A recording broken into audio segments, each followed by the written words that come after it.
Good morning, everyone. It's a lovely Friday morning. The sun is out.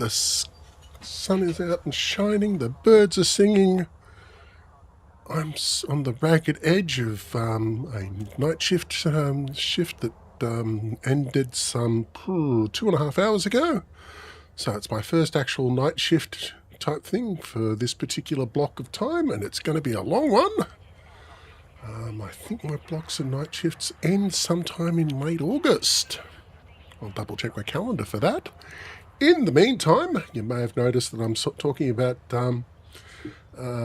building up my base, my newest acquisition as far as colonisation is concerned. Let's just turn that light on, shall we?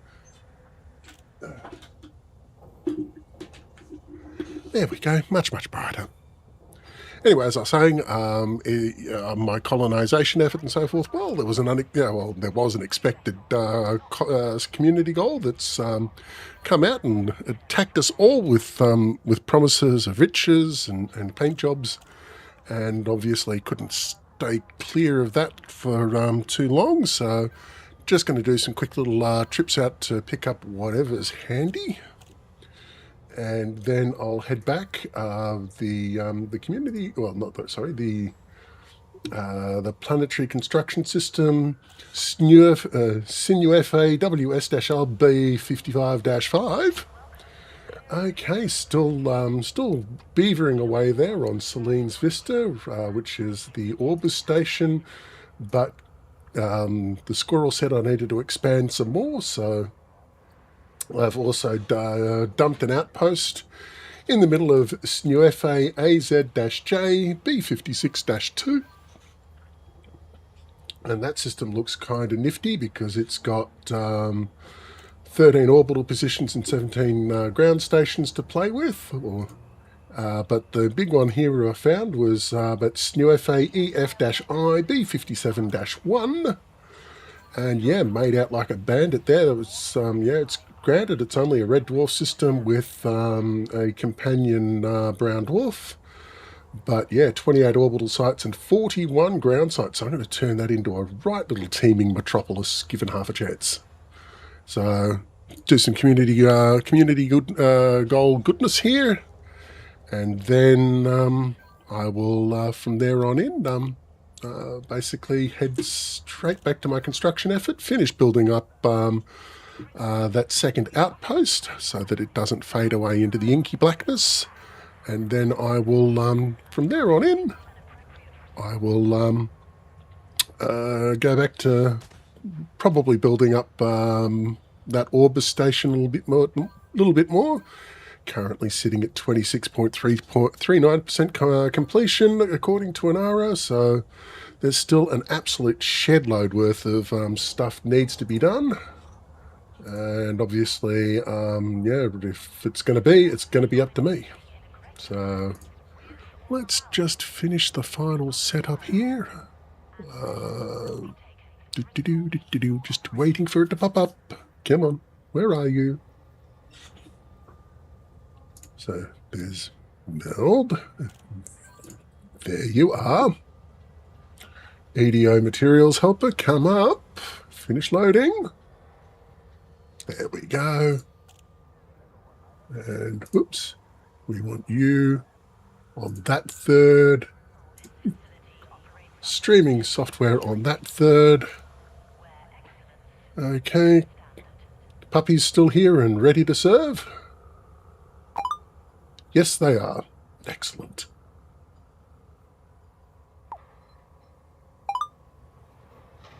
Right, puppies there, all ready and accounted for.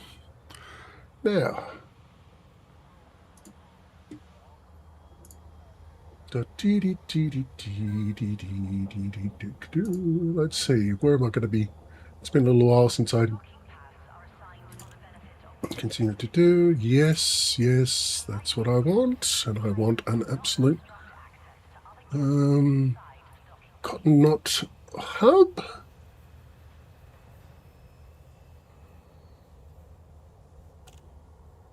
I think I'll head out to Archangel's Watch instead. It's prices appear to be stable, and there appears to be little bit more than the next lot, and obviously there's no 309,000 light second Super Cruise to contend with now. Even with Super Cruise overcharge, yeah, it's going to be a slog. So let's just avoid that if we can.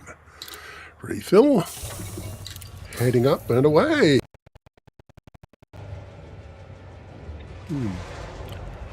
Right.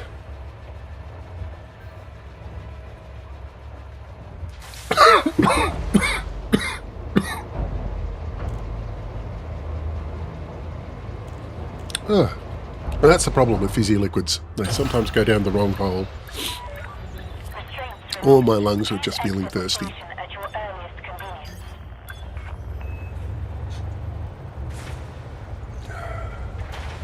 Time for one of the world's flimsiest tissues.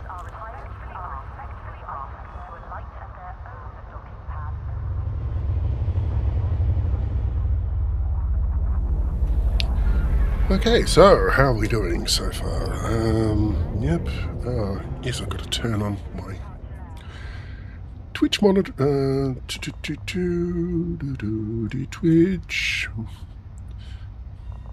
Manage my stream from my phone. Right, there we go. Okay, let's move because unfortunately I'm in... Yikes!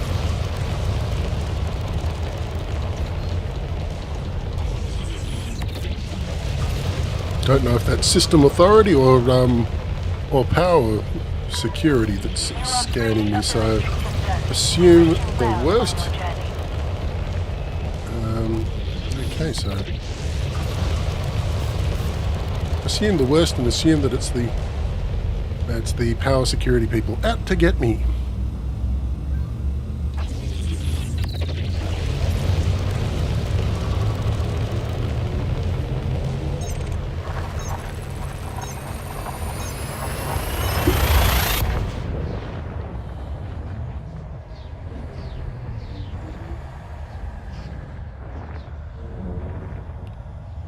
Okay, time to pick up some consumer electronics and give people their toasters and their TVs.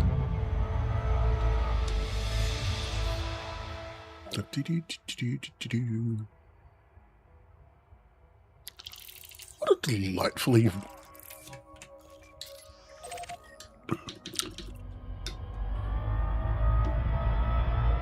I was going to say, a delightfully prosaic way of saying stuff. That's ICZ LC-V C2-14. It just rolls off the tongue. Or rather, falls off the tongue like a drunken golden retriever down a flight of stairs.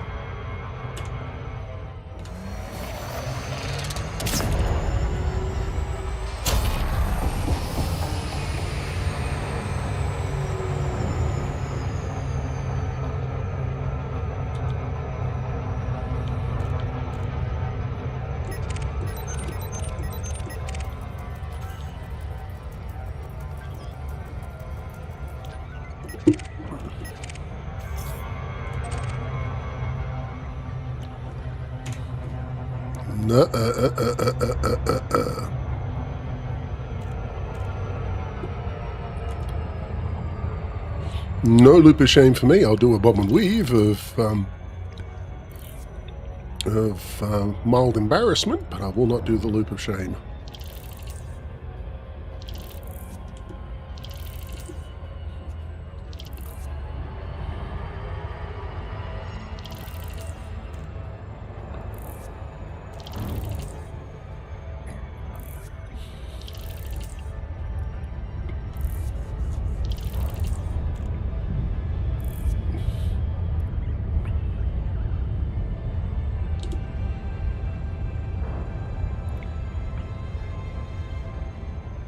Lots of storms on this one.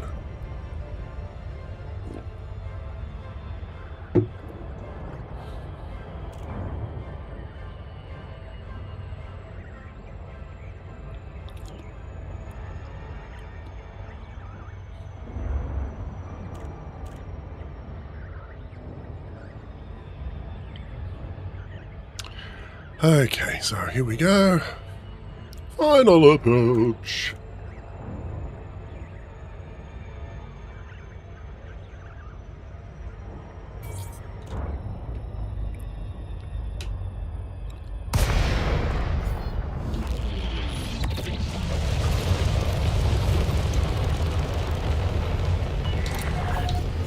And I have to say, I do like the silver blue paint jobs for all the stations and so forth. I've spent extensively in the ARC store to get every type. So the asteroid bases, the outposts, the dodecs, all my stations are a nice shiny shade of blue as well. So the people behind Archangel's Watch who have extraordinarily impeccable taste in paint jobs.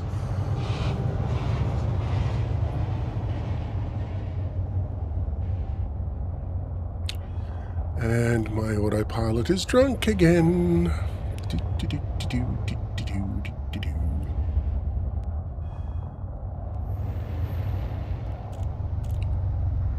It's only been really, really bad since the operations update, so obviously something somehow has been balked.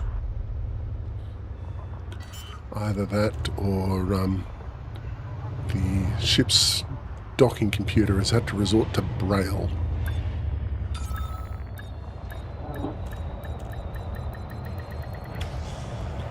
Starport services, let's load up on all those consumer goods before they disappear. Contact, docking restraints engaged. Welcome to our starport, Commander. Yes, I will take a whole bunch of these.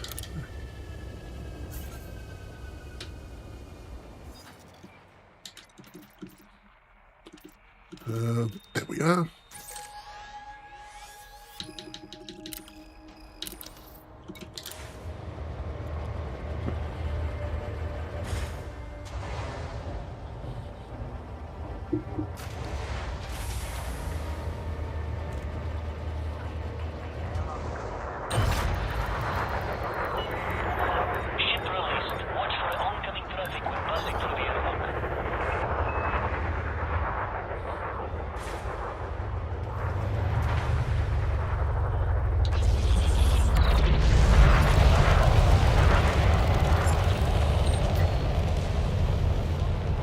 Ooh, yeah, let's, Oh yes, very, very pretty. I like this. Okay. Wong Kamala.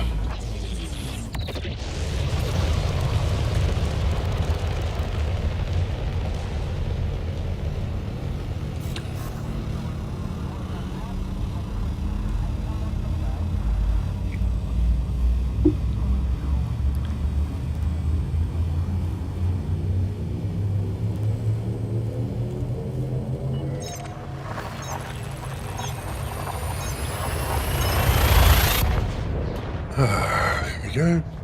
Now let's see, I'm going to take my blood pressure meds, and I'm going to take my twitchy leg medicine, and my aspirin. Alrighty then.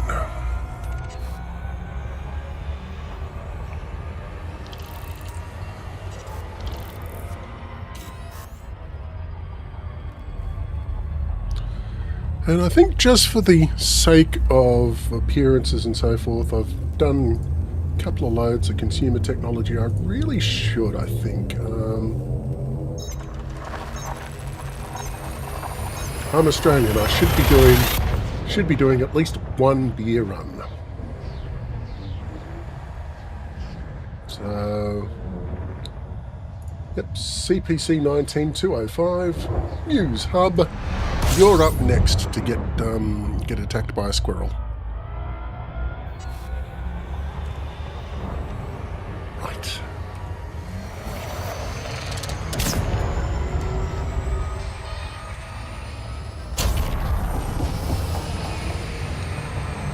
There we go. Peter's base. Doing nicely.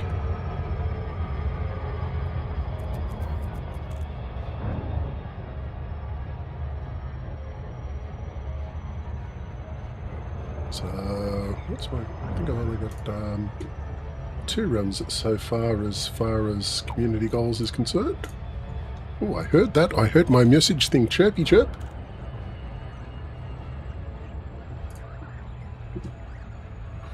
Oh, hello, Grace Henry. Thanks for the follow.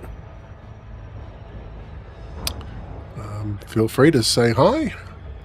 Oh, yes, there's the usual chat about gankers and so forth.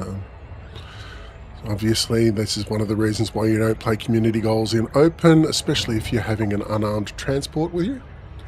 I'm doing well, Grace. Doing very, very well. So, just finished night shift about coming up on 3 hours ago, and obviously have to leave my have to contribute my usual my regular dose of streaming time to Twitch. So here I am and doing that, and thank you for sharing your time with us. If you're here for a little while or for a long while, either way, it's all very much appreciated. Let's just pop out of that. And yes, can confirm.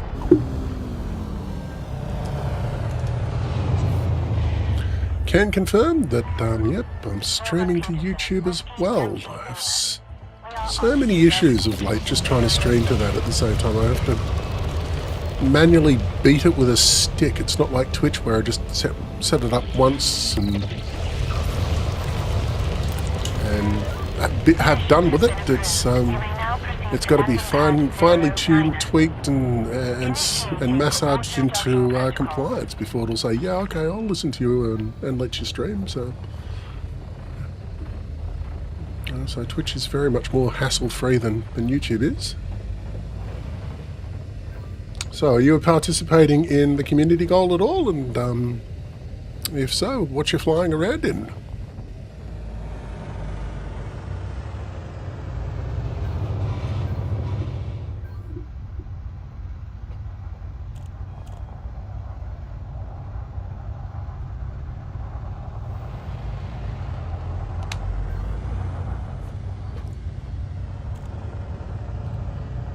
Okay, here we go.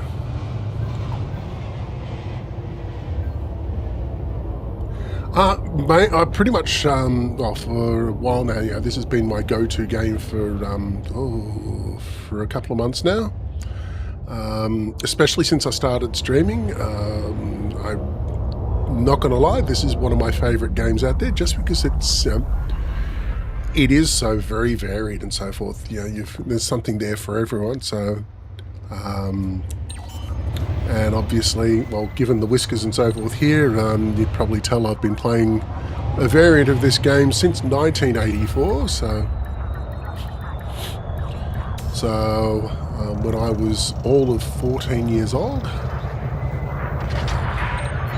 I started playing this on an Apple II Euro Plus, which is basically the European version of the Apple II personal computer, which was manufactured for the European market, hence the name Euro Plus, and where they turned the video output from NTSC to PAL, which is phased alternating line, for those that are wondering what that meant.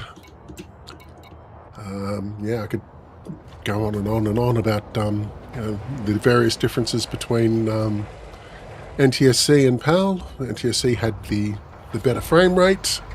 PAL had the better color projection and so forth, and not as good resolution. Okay, so what am I doing here? I am selling stuff. That's right. Yes. My full-time job is I'm an internet banking fraud analyst, so this is me just streaming to share my love of the game. Really, you know, haven't made a single cent on this so far, but I'm happy enough with that because this gives me 9 hours of gameplay per week, guilt-free. I don't get kink-shamed about it by my wife, who calls me sad at other times and so forth. So. And obviously, also, I play this game with two of my kids, one more than the other, so my youngest isn't as caught up in this as my middle child, and my middle child would be streaming as well, but unfortunately we need a profanity filter on him like 24/7. Not that he's actually rude. I think he just likes stirring people for the lols. Okay, so beer time.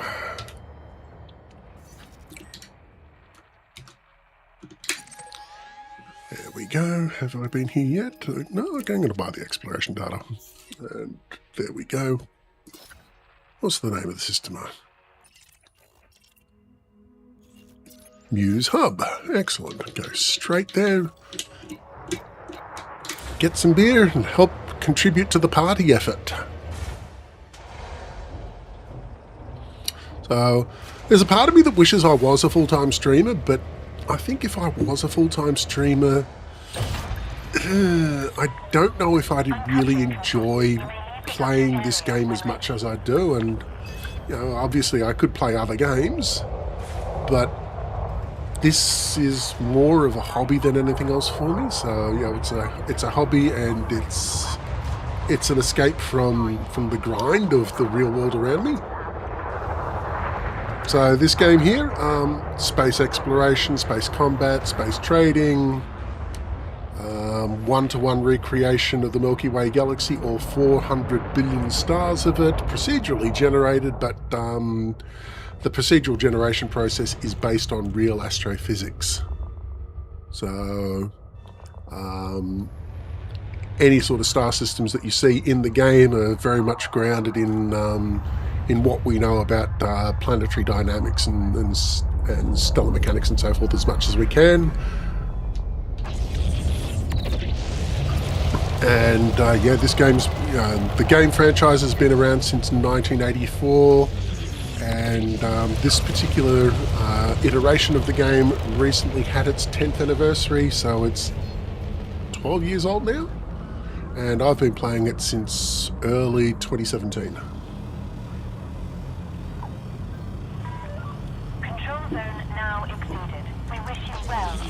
Okay, and yeah, so it's just one of those things I just do to unwind. So at the moment I'm just involving myself in the community goal for a few runs of deliveries. Not too many, because I'm in the process of colonising a couple of systems out there. And obviously developing those more than they are at the moment. Okay, so how are we doing at the moment? Not a lot of excitement about this particular community goal at the moment. There's only 35% estimated 35% completion of the whole thing in the week timeline that we've got going, at least as far as an hour is concerned. There's what have we got? 11,064,000 tons worth of... Oh, I'm going to do a loop of shame right here because I got distracted.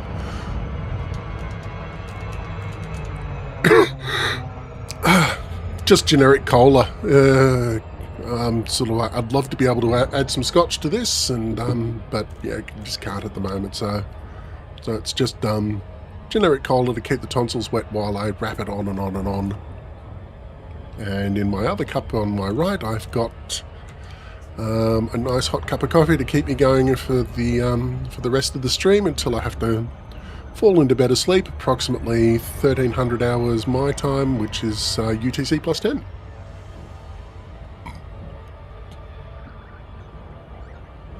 Okay, come on.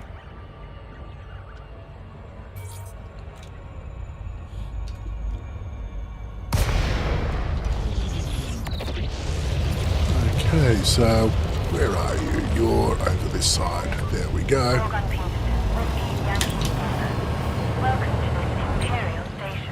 And to distract you during the auto dock process, here's some puppy spam. You may now proceed to landing pad 09er. Auto docking protocols.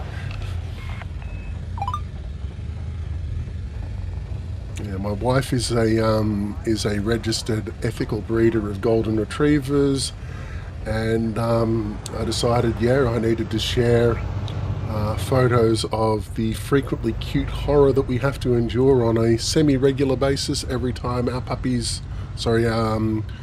dogs in our God, what would you don't want to call it a stable. It's not a stable. Let's just, and we can't really call it. let's just call it dogs in our collection. Yeah, so when they have puppies, I'm the chief dispenser of puppy spam in my workplace, and I've decided, yeah, let's share the joy on Twitch and YouTube as well. So, yep. Oh, they're all cute. Golden retrievers are friendship wrapped in fur. They really are. I used to be a heavy cat person, but yeah, sorry, I've been subverted over to Team Golden Retriever now. They're absolutely delightful. You know, about the only thing that you can say against them is that they've got their friendship meter dialed up to 11 and they just don't know how to contain themselves. We've got 4 dogs. We've got Flora and Nova who live with us. And we've got Selene and Juno who live with a friend. So Flora and Nova are mother and daughter. Selene and Juno, mother and daughter, 2 different lines. And we breed from both lines. And the most recent puppies that you're seeing there, they're from Nova's first litter, and she went above and beyond the call of anything reasonable and had 11 puppies in her first litter. So that was cute. Almost a full dozen load of cute. Terrifying. Kind of like when they all sort of like clap eyes on you in the distance and they run towards you, and it's just a wall of ungainly, shambling fur. Okay, let's do this, and we're heading back to...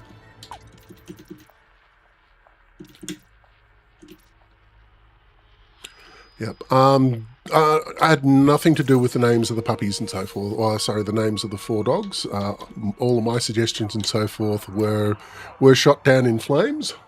One justifiably so, because you know my wife wanted to name one of the dogs Hazel.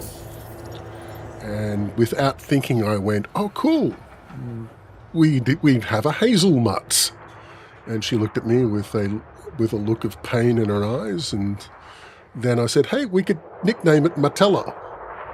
And that's when she sank her face into the pile of laundry she was folding and just said, "Please tell me why I married you of my own free will." So yeah. That name has been permanently stricken from the record as a possible dog name just because I turned it into a massive dad joke.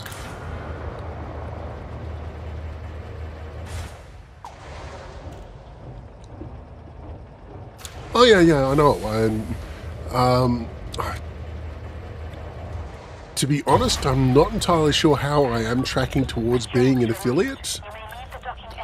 I know that I've checked off 2 of the boxes. I've streamed for X amount of hours per month, and minimum I think it's like 3 or 4 streams per month. I think I've got to get something like 50 followers and average viewership of I think it's like 3 viewers per stream, something like that. So if it happens, it happens. If it doesn't happen, I'm still happy with that, because like I said, that's 9 guilt-free hours of playing this game without being called sad about it. And at least they're oh, hello, insert 3 coins, and thanks for the follow. Insert 3 coins. Oh my god, that's...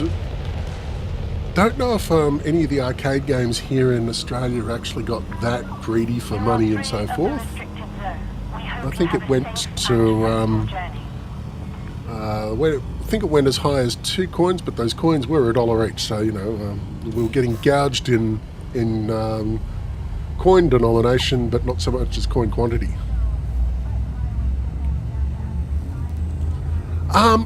Yeah, it's one of those things I want to look at and so forth, and get it jazzed up and stuff like that. Unfortunately, though, it's one of those things I want to do hands-on. I mean, way back in the early, late 90s and 2000s and so forth, I was coding my own websites, and when I say coding, I mean literally, my web page editor was Notepad. So I basically was straight to the HTML and the PHP and the cascading style sheets, and I was working those all manually with Notepad. Oh, showing my age, showing my age. Next I'll be telling people to get off my lawn.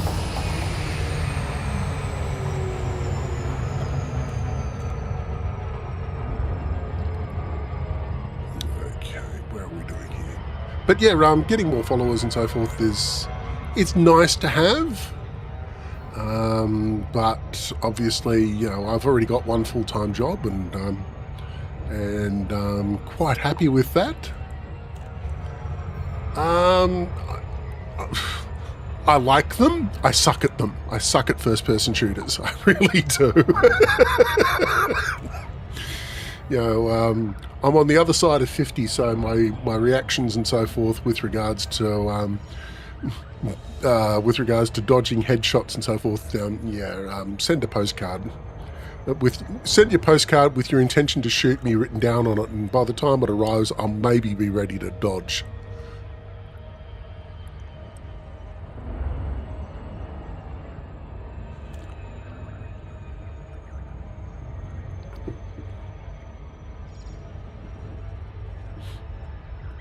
You know, and this game here does have first-person shooter perspective on it. But yeah, I've tried it, and you know, I sucked horribly. So I'll stick to ship combat. I'm better at it, and even then, I'm not too crash hot either. You know, I've topped out in exploration and trade ranks as far as this game is concerned.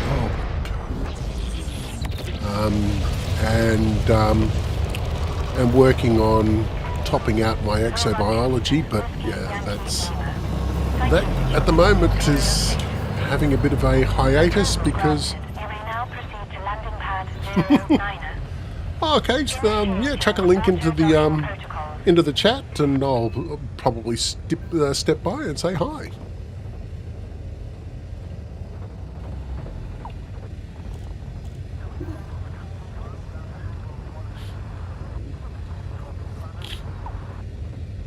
Grace Henry 223. Oh, could it be?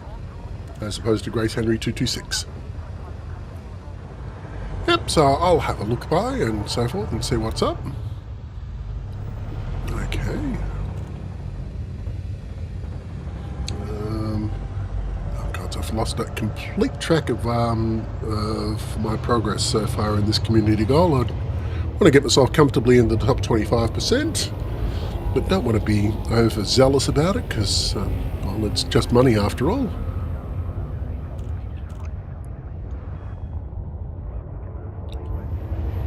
Okay, so once I tuck down here, we'll have a look.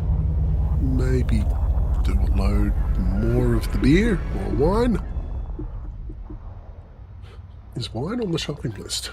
Let's just have a look. What is on the shopping list? Okay, it doesn't say. Oh, soon find out.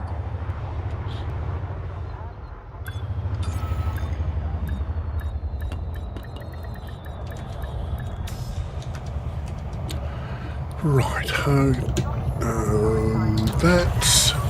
Landing successful. Initiate shutdown sequence. Okay, commodities market. Sell my wine.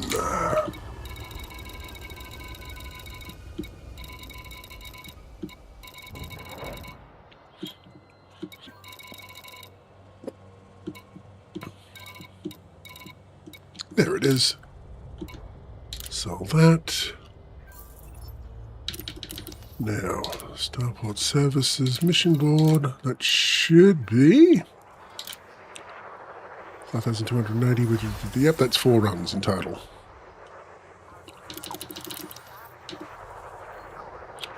Yep. Like I said, I'll do it after the stream. I'm just I'm terrible at multitasking. Okay. That. Okay, pick up a load of beer.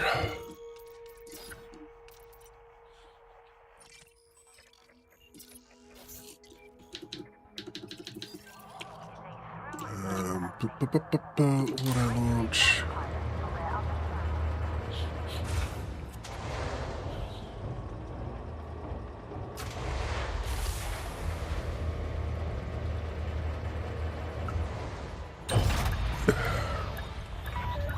Ship is released. All clear, Commander. Excellent.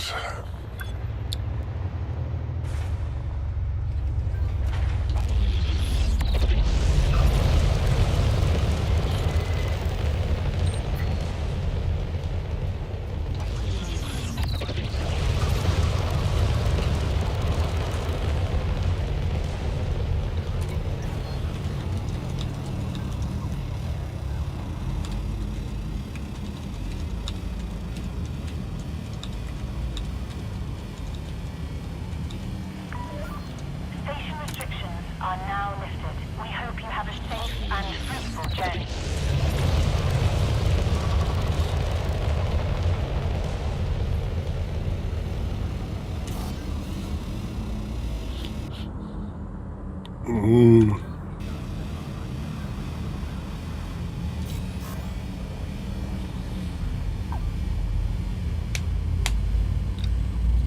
I'll see what I can do. Okay, so what is it? Let's see, Grace Henry 223.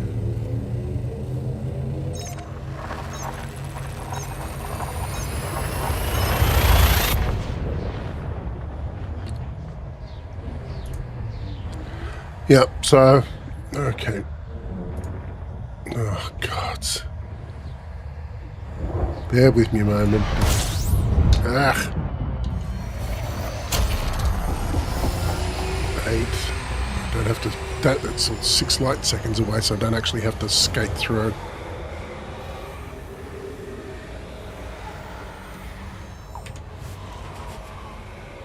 Mm-hmm.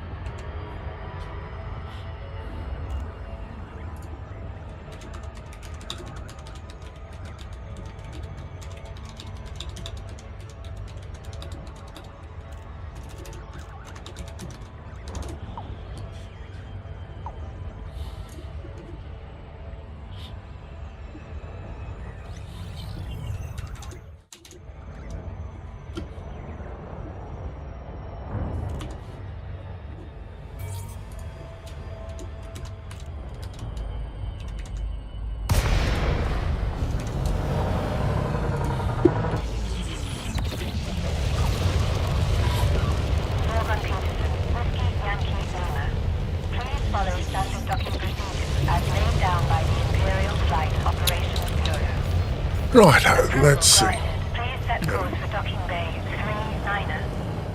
Initiating auto-docking protocols.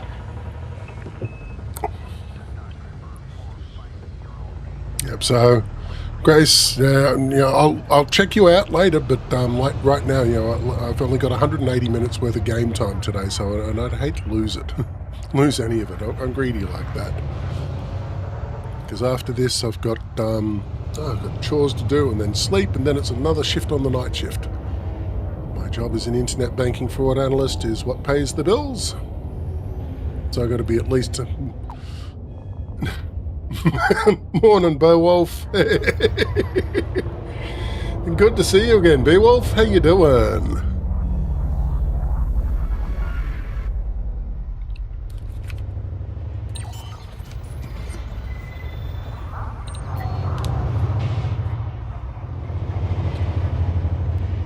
Okay, here we go.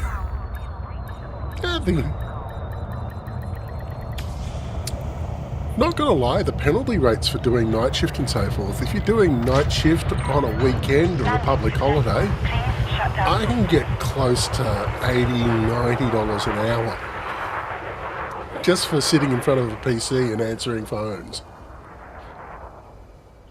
Although that's $80 or $90 Australian, so if you're in the US, that's, he said looking for the calculator. Where is my calculator? Let's just call it 80. And we'll assume the Australian dollar's doing okay. $56 US an hour.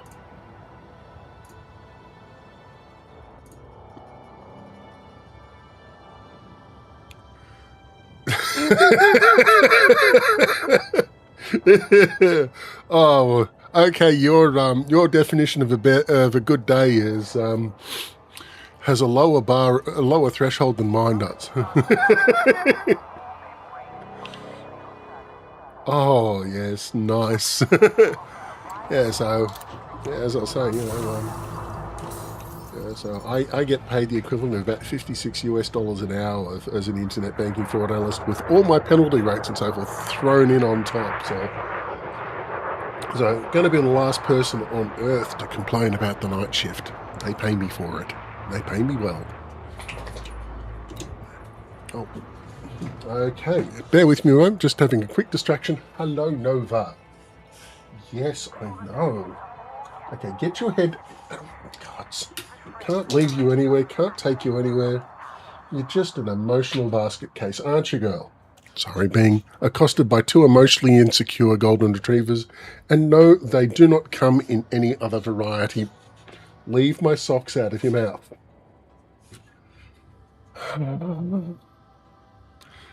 Okay. Hauling space freight is not supposed to be subject to this degree of distraction. Let's get the drugs. Where's the beer? Yep. Okay.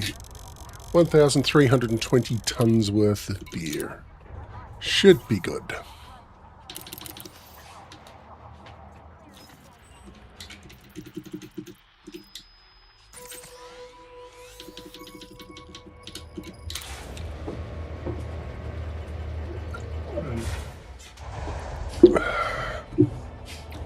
Now, time for the coffee.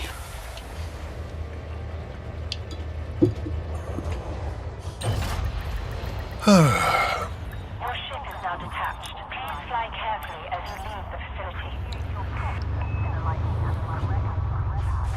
I wish I could move my webcam just to show you what's on the floor behind me, because, it's cute.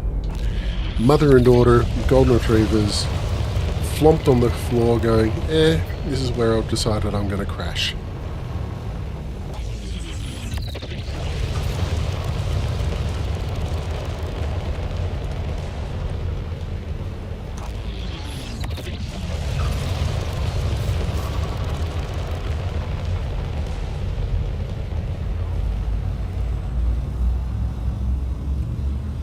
Oh, okay, so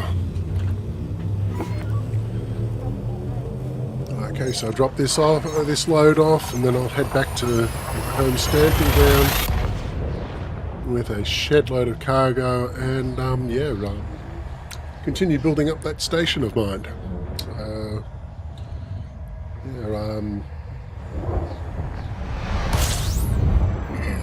Pardon me. So my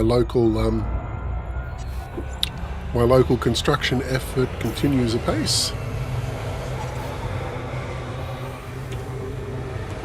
Okay, can I stick the landing on this?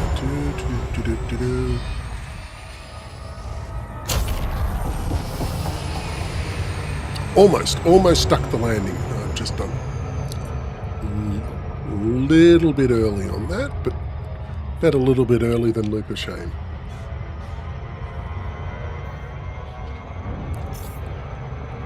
And there's the loop of shame as well. So a little bit early, followed with a loop of shame. So yay.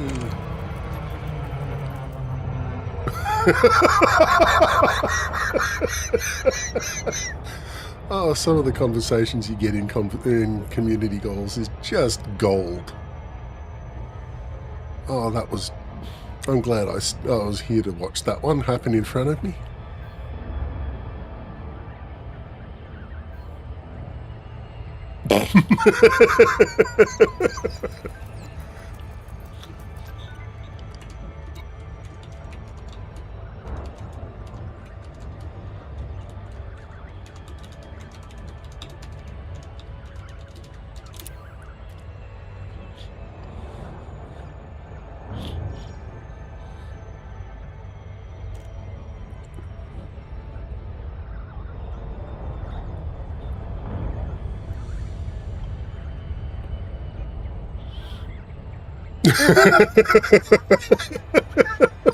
I love this game.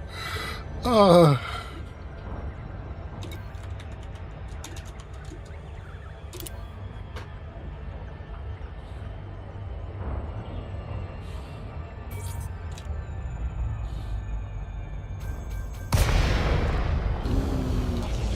Okay, and you're going to be up there now. Morgan Peterson, Whiskey Yankee Lima. Thank you for choosing this Imperial station. Let's auto-dock this one because it's a Panther Clipper, which means it's a wide-assed cow. Ready for automated docking sequence. Let's see if the guide dog in charge of the autopilot is drunk again.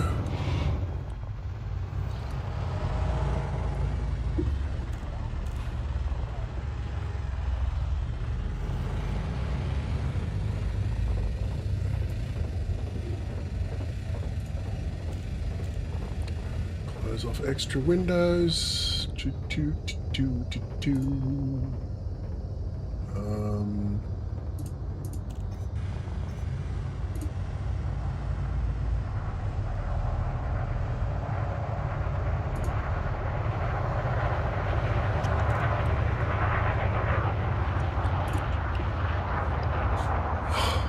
Yep. So today was a good day. Last night at work was absolutely brilliant. Had a few phone calls with people that were absolutely delightful to chat with, and I'm not meaning that in a sarcastic manner. They were an absolute bloody delight. If only all of my Thursday nights and Friday mornings were like that.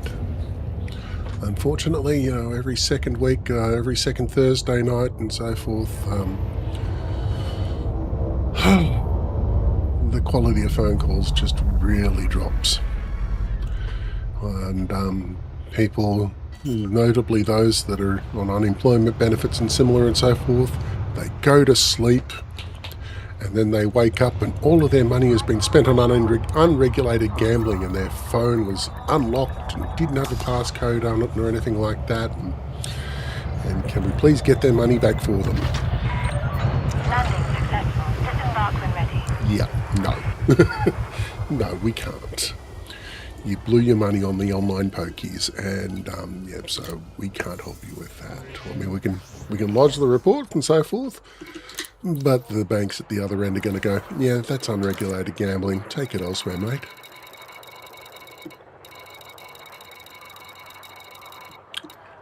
Okay, this Australian is dropping off 1,320 tonnes of beer. Have fun with that. Oh, I got a mail. Ah, sweet, I'm an ally here. And I don't even have the system permit. Okay, it's time to head back to my neck of the woods.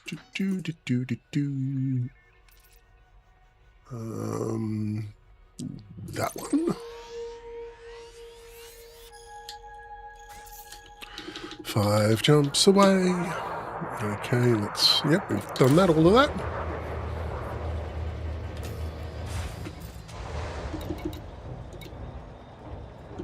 Oh, I've got to finish that off as well.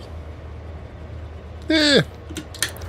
I'll let it automatically cash me out there. So 5,280 tonnes of stuff.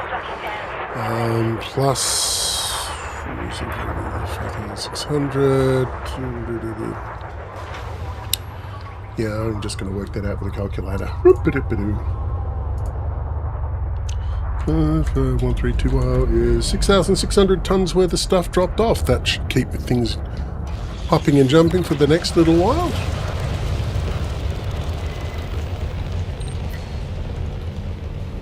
Time to boogie out of here and finish building that station of mine. What is it? It's still got 19,195 tonnes to deliver on that station, so that's 15 loads. Hey. In that case, I am definitely going to hit the puppy spam button. That's so cute. Never gets old. It will never get old.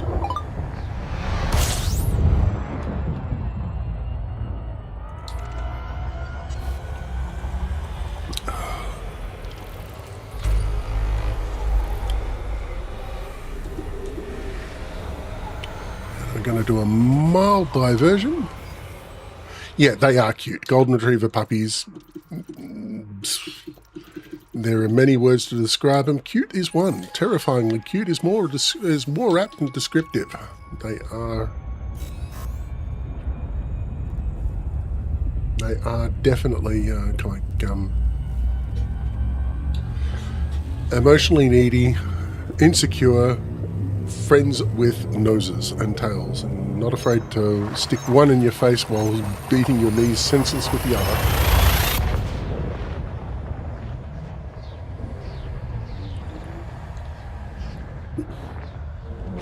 Yep. So we got Flora, who's our oldest golden retriever. We got her in 2021 when Melbourne was right in the middle of all of these ridiculous, well, I wouldn't call them ridiculous, let's just call them protracted and annoying and crushing lockdowns due to COVID. So we were one of the most locked down cities on the planet thanks to COVID and so forth, and thanks to our federal government's complete inability to handle quarantine like a grown-up, or vaccines like a grown-up, or any degree of governmental oversight or responsibility like a grown-up. So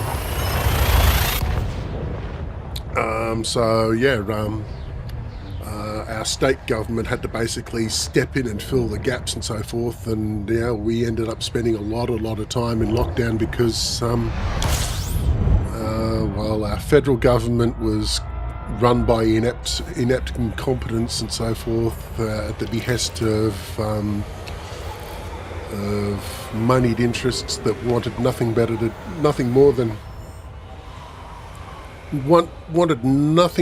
do than to sacrifice the lives of people for the sake of their bloody spreadsheet and profit and loss statement, while at the same time our state government was there trying to enforce a lockdown, and our neighbours to the north in New South Wales, they were being run by complete incompetence as well.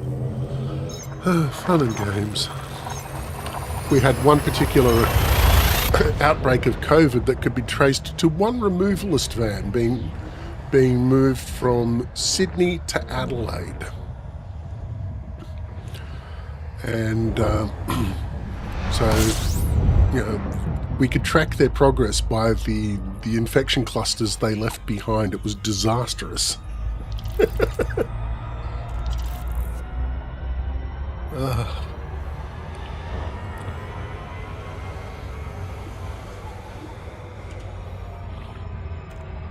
Okay, so did I? No, I don't remember if I actually honked the horn in this system, so I'll honk it again. And how many jumps have we got left? Next jump. Oh, hang on. That can't be right.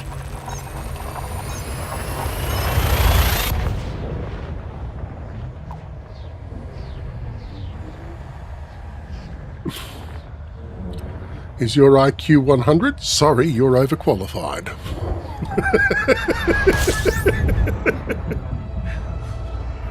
It's not so much the government service, so much as the politicians involved. I mean, many of the politicians that I don't know what it's like in New Zealand, but many of the politicians that we have here in Australia, they are just completely isolated from what I would like to call the real world. So pretty much all of them have degrees and so forth in accounting and business and law and so forth. And you think, okay, where are your doctors? My mum grew up on a farm in Gippsland and so forth, and I grew up in inner city Melbourne in a suburb called Collingwood before it became gentrified. I heard worse language. I've said worse. Anyway, as I was saying, looking at this roster of besooted gits. Everybody's got everybody, pretty much everybody in Parliament in federal and state level is either an appointee of the Business Council of Australia or a professional delegate of the union movement. But being a professional delegate of the union movement doesn't actually mean that you've actually spent time, say, out on the factory floor or whatever as a shop steward and so forth. No, you've been in the union offices. So whatever way, you're a part of the political apparatchik. And, like I said, everybody's got degrees in accounting and business and law and so forth, whereas real life experience, where's your doctors, where's your nurses, where's your motor mechanics, people with real life experience who knows what it's like to not have enough money at the checkout of your local supermarket. They are few and far between. And unfortunately, about the only few people like that in Parliament at the moment, one in Australian Parliament is Pauline Hanson, and I get where she's coming from. She's appealing to a section of the voter base that's been pretty much abandoned by both the Coalition and the Labor Party. And let's not bandy words and so forth. They're not the most, her supporter base is not the most educated and so forth and introspective, but they do have legitimate grievances. They're looking for somebody to kind of pick up the responsibility for much of their livelihood and professional aspirations being outsourced to factories in Southeast Asia and China because, hey, it's better for the company's balance sheet to do that. And, at the same time, the people that are outside of the major coalition and the ALP and so forth. Well, you've got a collection of minor parties, you've got the Greens, you've got One Nation and so forth, and they're all vying for want of a better word, the third place at the table. Okay, and you've got me on my soapbox, insert 3 coins. You got me on my soapbox. Naughty. Okay, let's pick. Okay, so I mean, it's part of the reason why the same sort of thing that's in.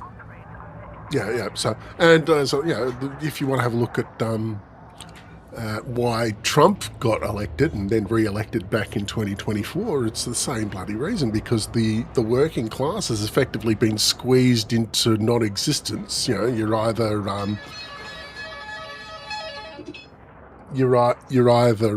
barely scraping by, or you're actually working poor. In any case, you're just completely boned. The middle class is being gutted. And the people that are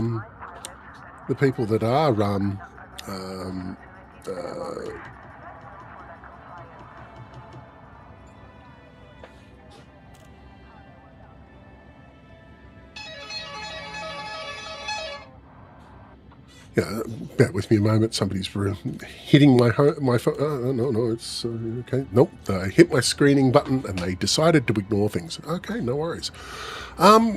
So where was it? Oh, that's right. Yeah, Donald Trump, and so the working class being turned into the working poor, and the middle class being turned into an absolute shell of what it was, and.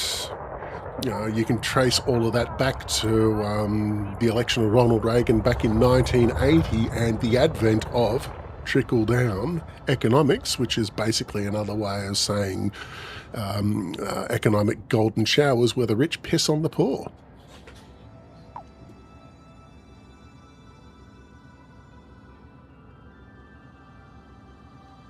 Oh, yeah. But... so this, I'm absolutely terrified of the same thing happening here. I mean, Pauline Hanson doesn't have two legitimate policies to rub together, and unfortunately, many of her supporters just are blind to that fact. Pauline Hanson is very much out there chasing the populist vote now and working out what to do with it later. And unfortunately, I suspect that what she's going to do with it later, as she gets it, is to feather her own nest as much as is possible and screw over the people that that may be involved in voting her into power as she gets there.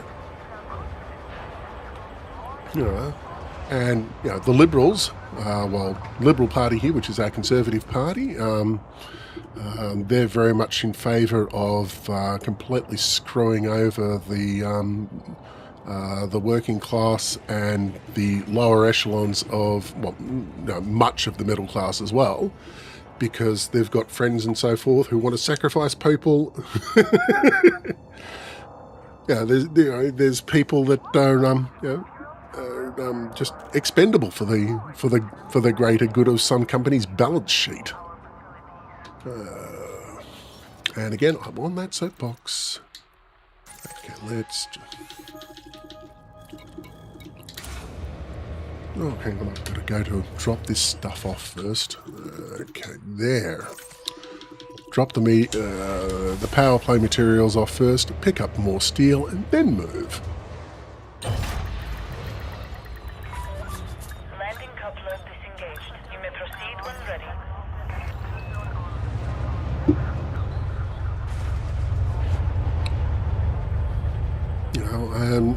And I think a lot of the issues and so forth involved, that are at the root cause of all of this is partly the way that, I don't know what it's like in New Zealand, but just the post-secondary education options as far as what we call TAFE, Technical and Further Education, which is, like your technical colleges and the like. Or vocational trades, or your university education and so forth, they've been completely gutted. They have been completely and utterly gutted. Vocational education more so than higher education.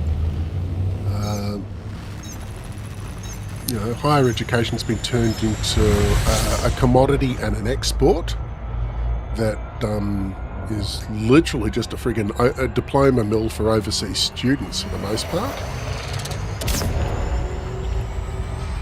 Which isn't to say overseas students are not a bad thing, they aren't. I used to work at Victoria University, and I was fully aware that for a great number of places and so forth, the overseas full fee paying students were there actively underwriting and subsidising the cost of our local students in order to get into university and so forth, and not have to pay so much. So I loved those overseas students. They gave me a job, and they made our local students pay for their courses much more effectively and economically.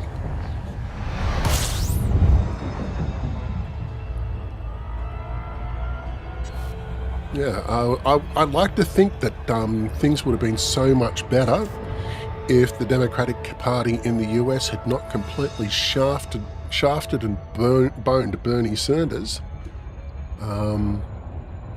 as much as they did in favour of Hillary Clinton. If Bernie Sanders and Donald Trump went head-to-head as a presidential election, I think things would have turned out far differently, because they're both appealing to the same batch of grassroots people and so forth, people whose jobs had been moved overseas, people who were living paycheck to paycheck. The only difference is that Bernie Sanders appears to have been walking the walk and talking the talk since the early 1970s and hadn't really changed his tune all that much, just basically saying, hey, the working class, working people need a bit bigger and better share of the pie that they've been contributing to, and the big end of town need to pay more in taxes, because at the moment they're parasites.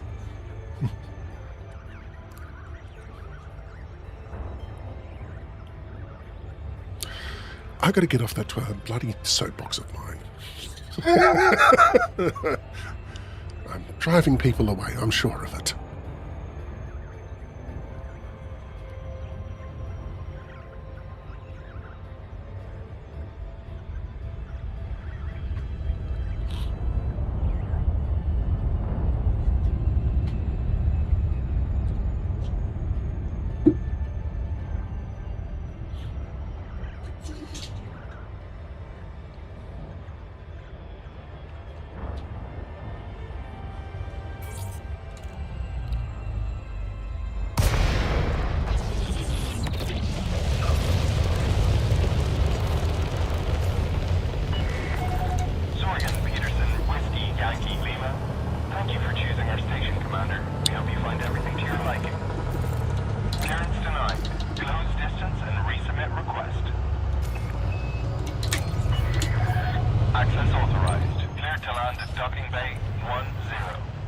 Now, where did I last see a paint job as glorious as that? Oh, that's right, yeah, it was Archangel's Progress, I think it was. Over near the community hall. What was the name of that station? I can't see. Missed it. Oh well.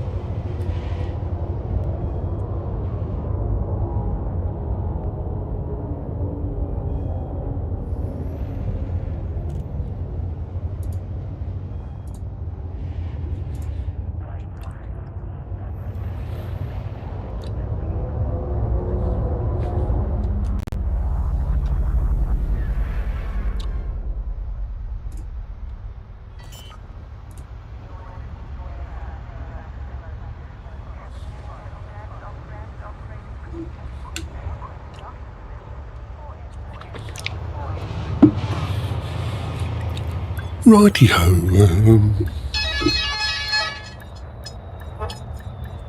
Be right back.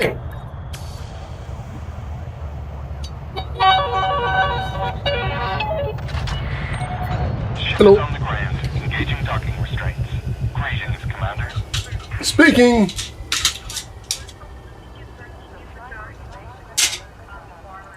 Oh, okay. Yep, no worries.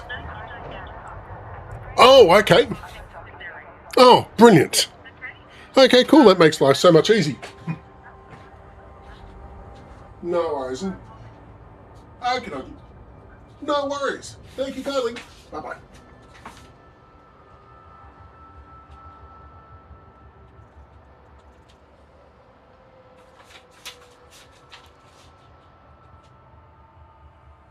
If you're unable to complete docking procedures within your time slot, you'll need to exit the bay and resubmit a docking request.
Okay, sorry about the little bit of a delay there. Well, interruption rather. I had a phone call that I really did have to take. It's my local hospital telling me that that I don't need to fast for a whole bunch of blood tests that I've got coming up.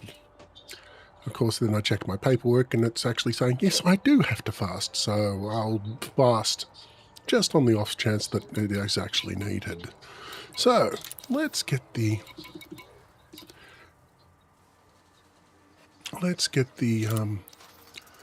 power play materials handed in. Okay, so what have I got here in the commodities market that needs to be sent over to my local station? Food cartridges. Okay, so we'll pick up 94 of those. Okay. Buy that. Insulating membrane, 347 of those.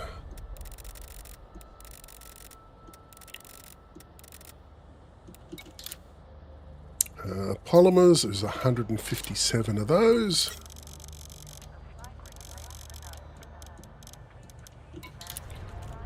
And then going further on down the list, what have we got? Titanium, steel, aluminium, and...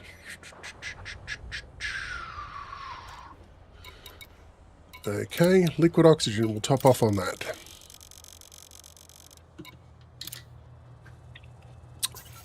Okay, now, that's the wrong map, Doug. There we go. So, heading back over to that outpost that I'm busy building. And then I go and was doing something stupid like explode you. Okay, I'll be right back. I'm going to, while the dog, while this ship is undocking, I'm going to let the dogs out. Disengage from the landing pad. You are go for departure.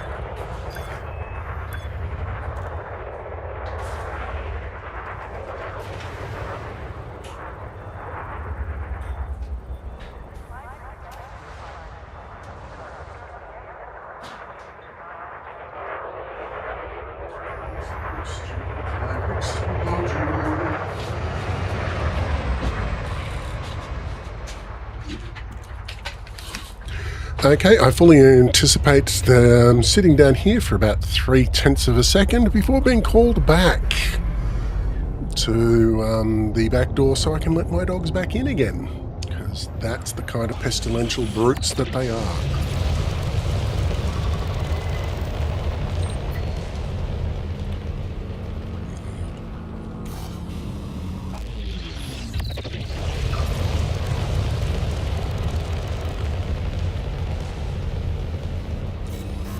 Okay, let we go. Clear station perimeter. Have a safe And journey. so I'm going to say a quick hi to everybody that's joined in on Twitch just now. So thank you for your time, thank you for your patience, and thank you for your forbearance in dealing with a silly old duffer like me. If anyone out there actually knows the proper definition of the word duffer, let me know. I think it has something to do with sheep wrestling. Sheep rustling. But I'll leave that up for somebody with better access to Google right now than me. Okay.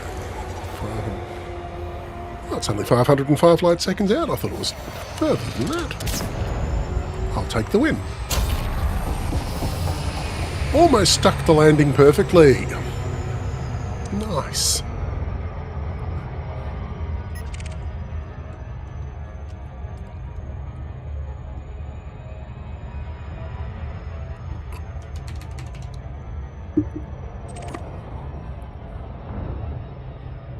So I do believe that's an icy body that I'm about to stick a station around.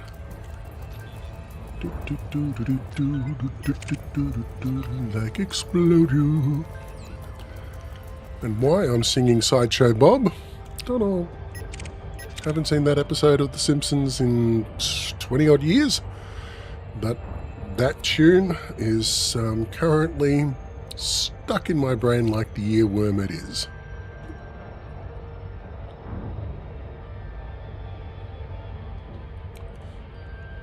Okay, come on.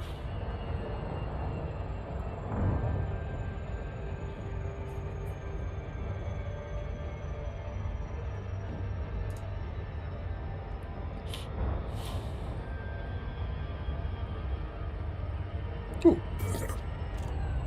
got to reply to that message there, so I'll do that just in a moment.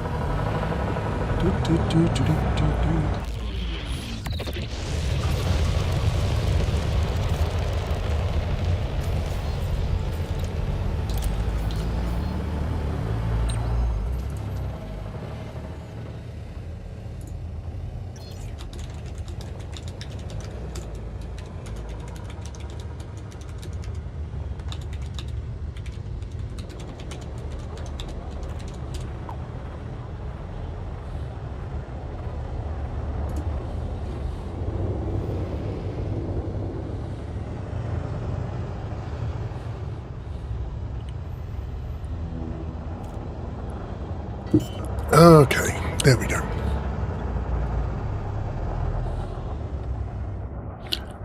Right. Oh, there's a Mandalay coming into dock. Yay! It surprises me when I'm at these colonisation ships just how many orcas, dolphins and belugas I see docking. I'm going, okay, I'm in the back end of Squirrel Spit nowhere. There's nothing around. What's with all the tourist ships? And why are they docking at a construction site? Are these tourists from North Korea?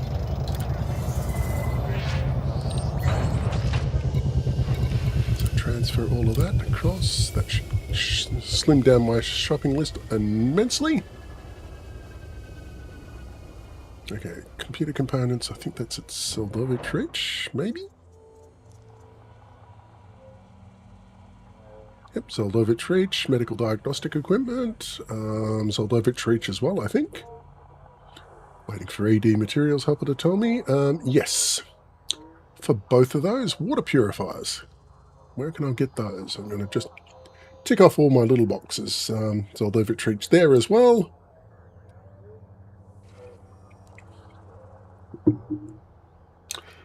Okay, Seldovich Reach, looks like I'm hitting you up for all manner of technological goodies.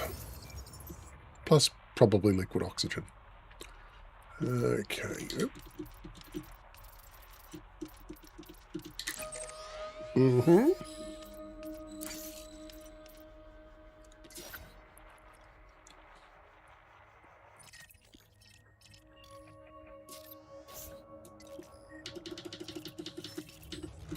Auto launching and heading off into the wild black yonder.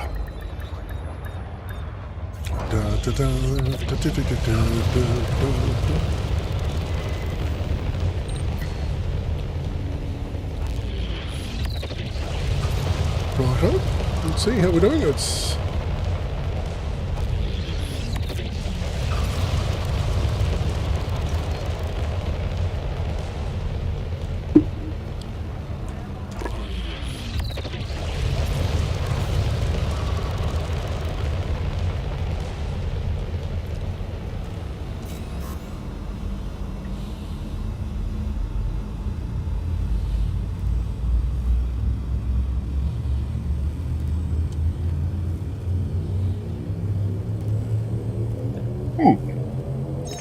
I just realised I'm missing me in this picture. How dare I float away like that? Much better.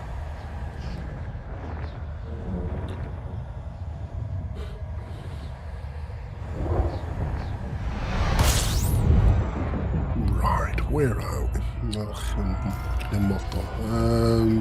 There you are.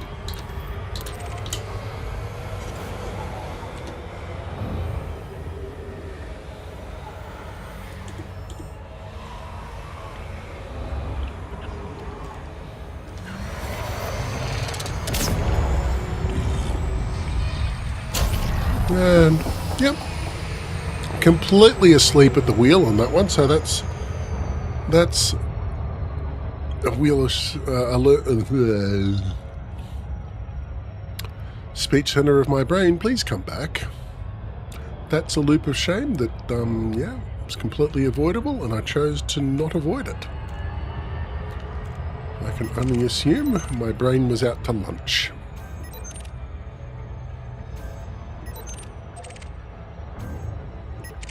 Well, that reminds me, I've got to see what's on the menu for this week's Power Play Simon, do.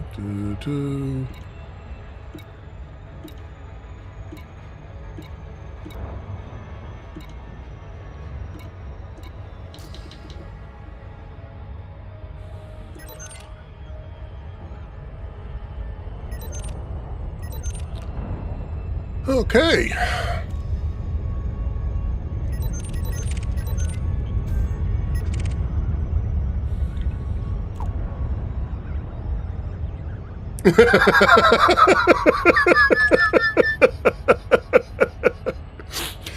I think you've got a point there, Mark Gamer. I think it'd be easier to just leave the Panther Clipper alone and revolve the universe around it.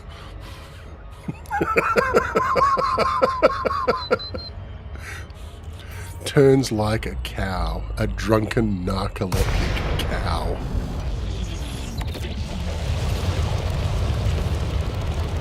It's a good thing that they move a fair chunk of moon in one shift though.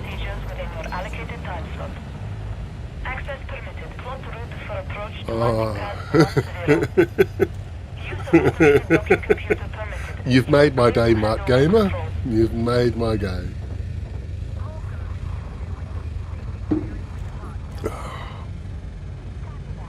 And thanks for joining us as well. And thanks for popping in with such an insightful comment. Yes, I will admit my Kestrel Mark II with Mark V dirty drag drives and 4 pips into engines is just so much more maneuverable. It's cool. I like. I'm able to actually do a hot orbit of enemy ships in that wee little beast with flight assist on. It's wonderful.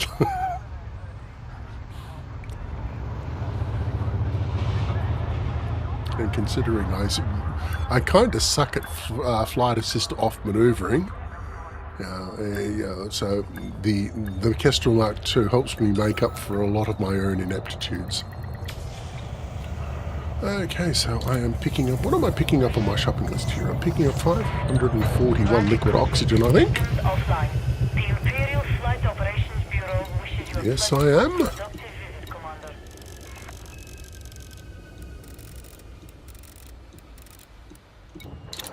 Buy that. And power generators, which is machinery. And I'm picking up 19 of those.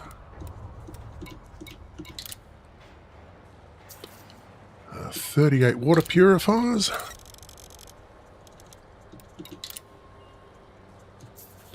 Scrolling down the list. Computer components is 62.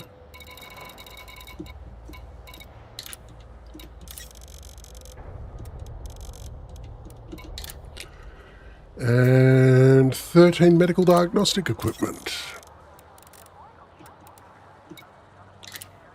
And then we'll top off on with titanium, I reckon. How much titanium? Nope.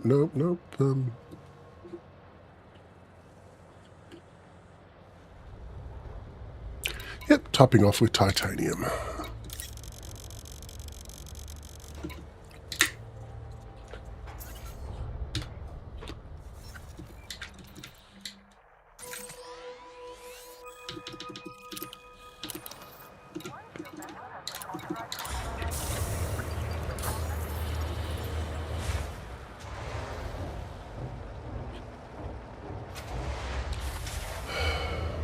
And then I might get the pain and suffering that is CMM composites done. There's only going to pick up 4 loads of that, but it's not going to be fun. So I might get that out of the way and just pretend it never happened.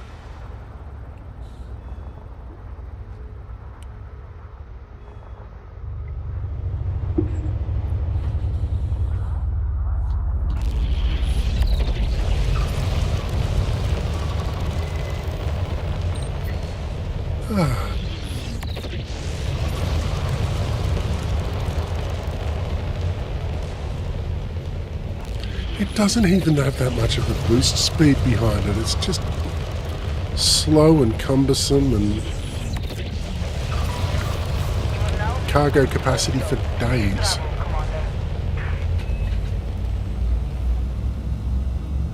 That being said, you've got to wonder, which would actually haul more in a real-world situation. Panther Clipper or a Honda Jazz? Because, fold the seats down and so forth. The Honda Jazz is like a bloody TARDIS. It really is. It's insane the amount of crap that thing can hold.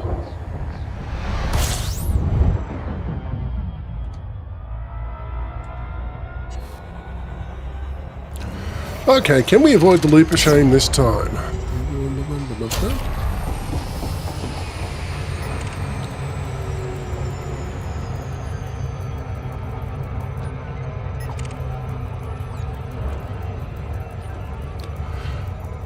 No, we cannot.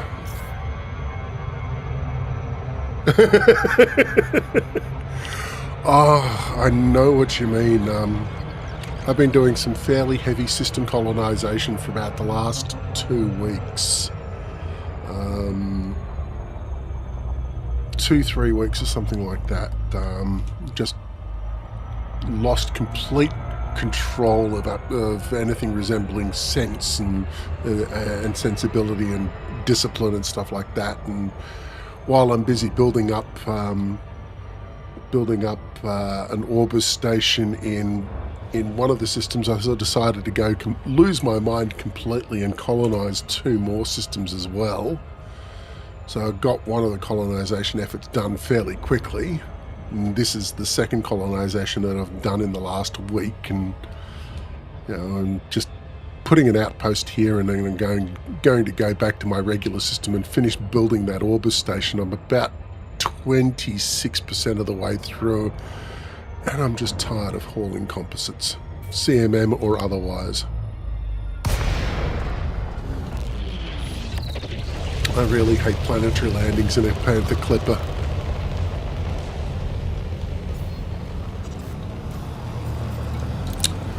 Although that being said, it was amusing. Hang on, I'll just bring.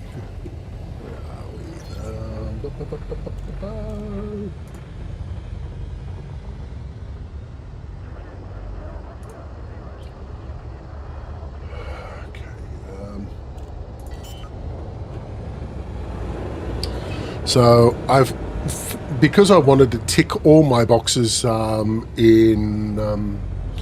Raven Colonial, and the only thing I had to do left was just establish some form of tourist facility. So if you want, if ever you feel the need to lose the will to live, the tourist facility on this world here is where you can dump it. Like,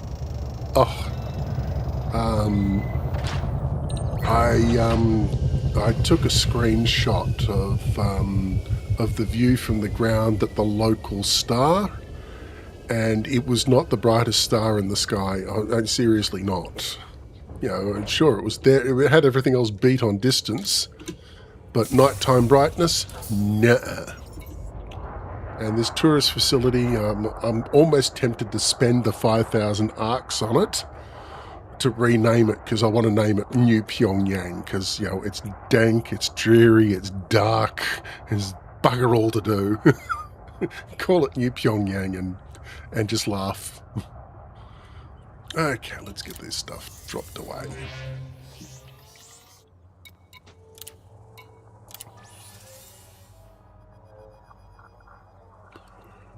Right, what have we got left? We've got 500 tons of aluminium, 6,660 tons of steel, 4,887 tons of titanium, and 4,508 tons of CMM composite. Okay, we'll get that composite out of the way, because it's just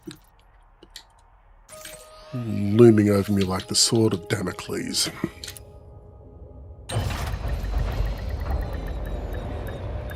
So yeah, the lighting update that came with operations, hell of a lot more dynamic. but it also means that, especially with regards to outer bodies on red dwarf systems and so forth, the predominant colour out there is dark grey and black. Now that's at noon.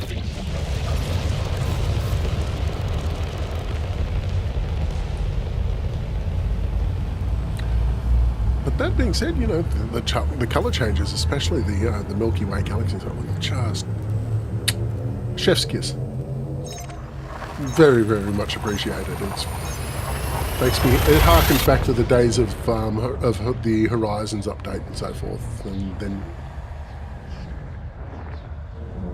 then they kind of screwed the palette over with the Odyssey update. They've brought most of it back now. They've brought the band back together.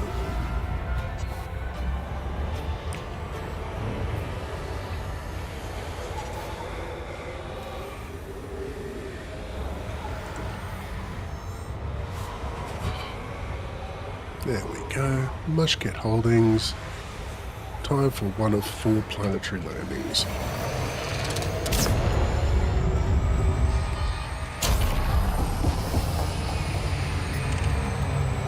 I am not going to touch the throttle again for this particular approach because I'm just tired of loops of shame.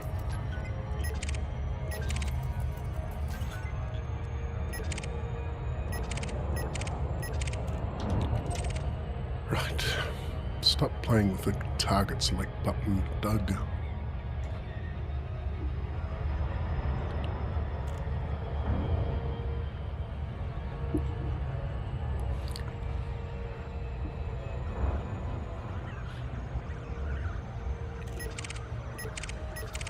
Oh, got something new here.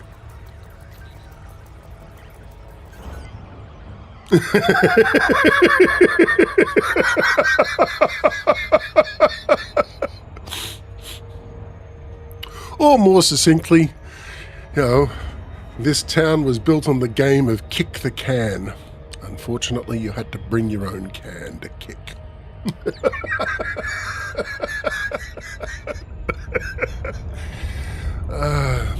Mart Gamer, you have a way with words I rather enjoy.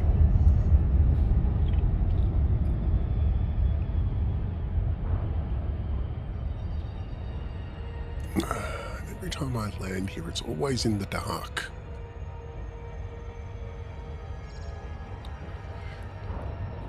Is this place tide locked or just unimaginative?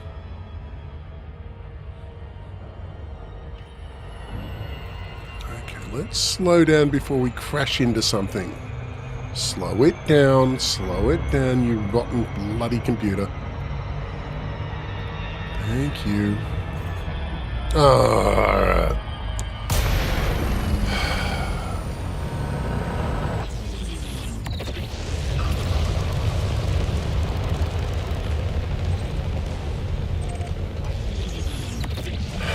This is why I hate planetary approach.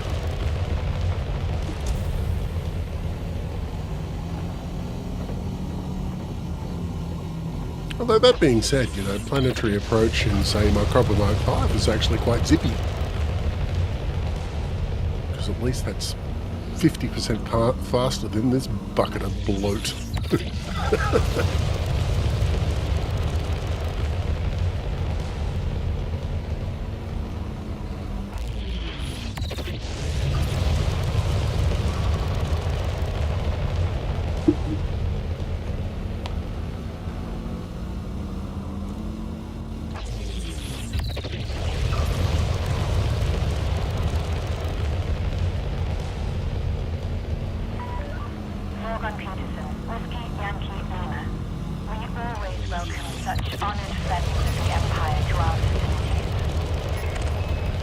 If this place is so terrific, why do you keep hiding it in the dark?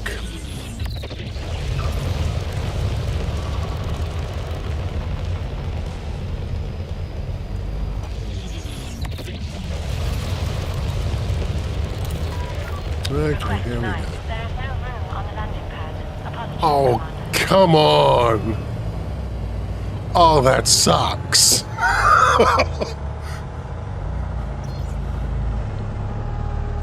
Somebody has definitely taken the mickey out of me now. A slow crawl in and being cock-blocked at the landing pads.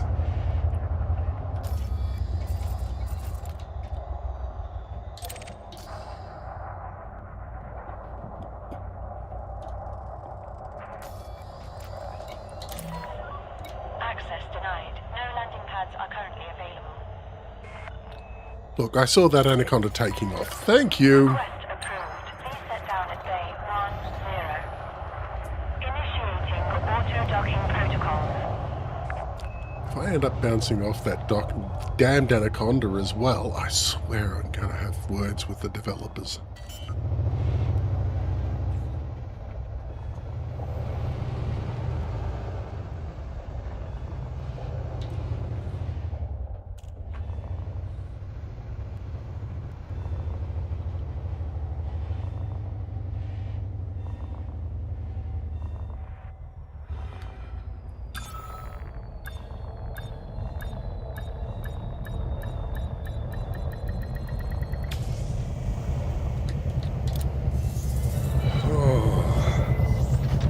Okay, that was adding insult to injury. Shut down systems.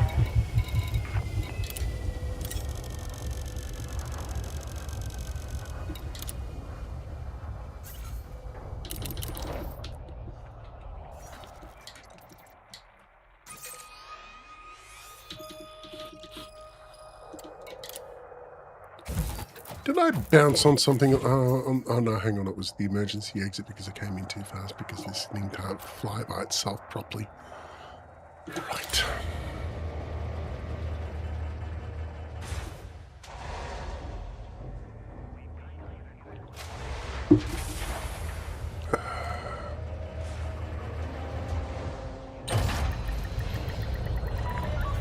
We have released your ship. Please look out for other starport traffic on your exit.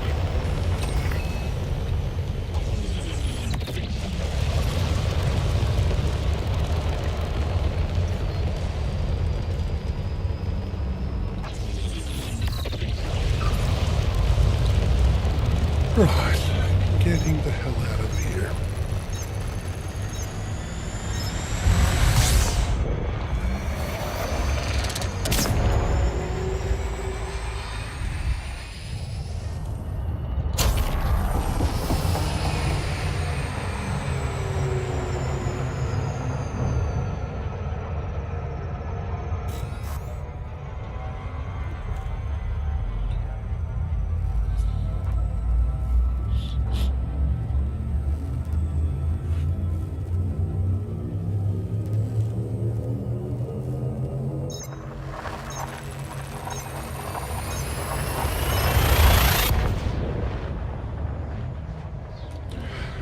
Ah, the joys of winter and all the infections that come with it. This cold has been with me for weeks.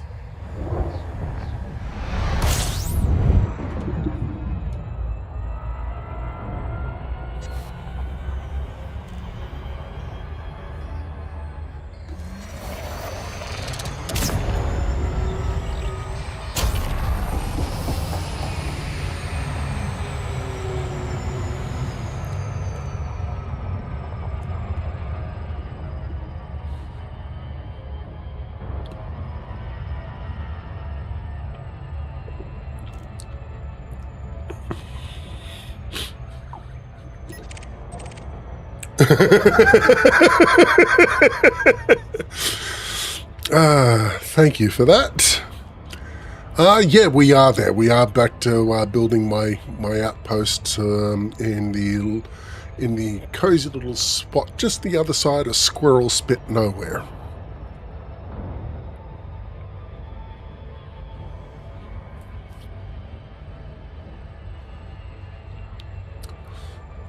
Yep, so we've done 4 loads so far and 12 more to go. So, well, 13 more to be delivered, 12 more to be collected. And for those that are asking, yes, ED Odyssey Materials Helper is definitely the best damn thing since deep fried wombat fritters.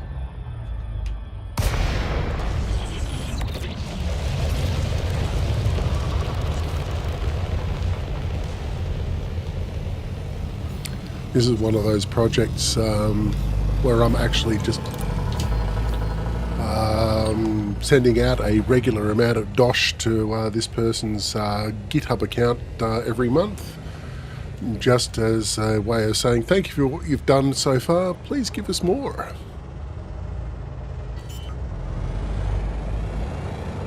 So there are a few services in the Elite Dangerous community that I do put my money where my mouth is and say, yes, please, can I have more? Here's money. Khajiit has coin. You have services. So Elite Dangerous Material, Odyssey Helper, obviously all of the money that I've thrown at HCS voice packs over the years. Please don't tell my wife exactly how much. She'll kill me.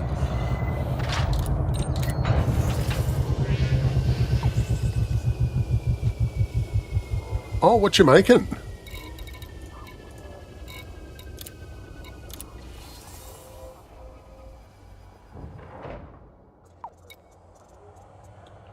Oh, yeah. Anything, and there's that passenger ship, the likes of which I was talking about earlier and so forth. So here we are out in the middle of nowhere. Yep, HUD overlays on screen. Obviously, it has to be done, especially with the like of VR and so forth. Okay, so we'll go out to Lushcat Holdings once more because, hey, I was full of pain and suffering before. Why not add to the list?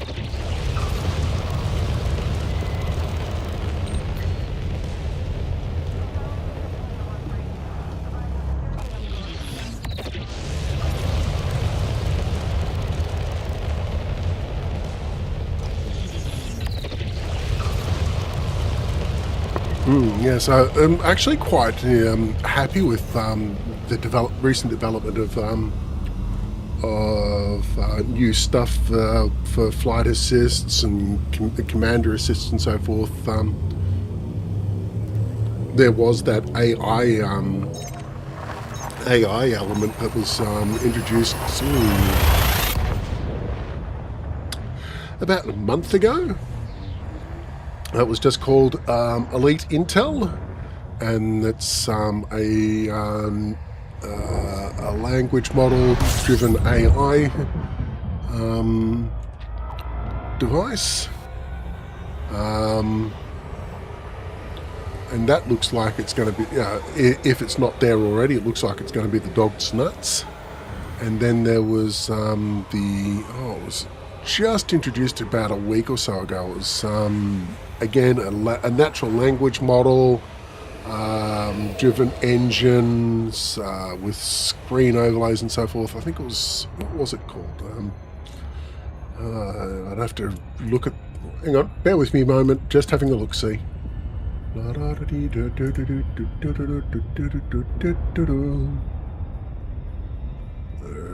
No, it's not that.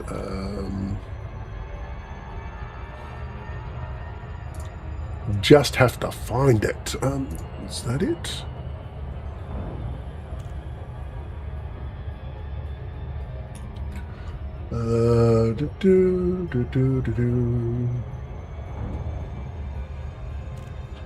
No, I can't find it, but it's range baiting. No, that's somebody exploring with the Panther Clipper. That's a hand.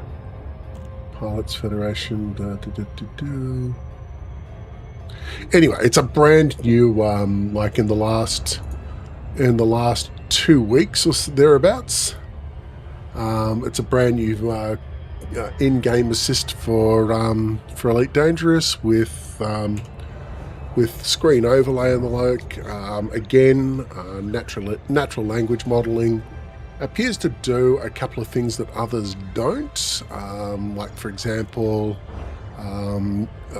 if you're doing neutron jumps and the like, it will automatically, you program your route in, and it will automatically copy the next jump in your link, or in your route rather, directly to your clipboard. As soon as you finish the last jump, it will copy the next jump onto your clipboard. So all you have to do is just plug it into your galactic map and go, and no other faffing around required. So that looks like it's going to be fun. I think it feeds in part there off Spanch. Oh yeah. Yeah, but not gonna lie, programming in Python's one of those things that I wouldn't mind doing and so forth. It's been a while since I actually stuck my brain on the other end of an algorithm and said, okay, work for me, and I will pay you with beer. Okay, let's just slow down to 50% impulse and so forth, and just... Yeah, totally understand that.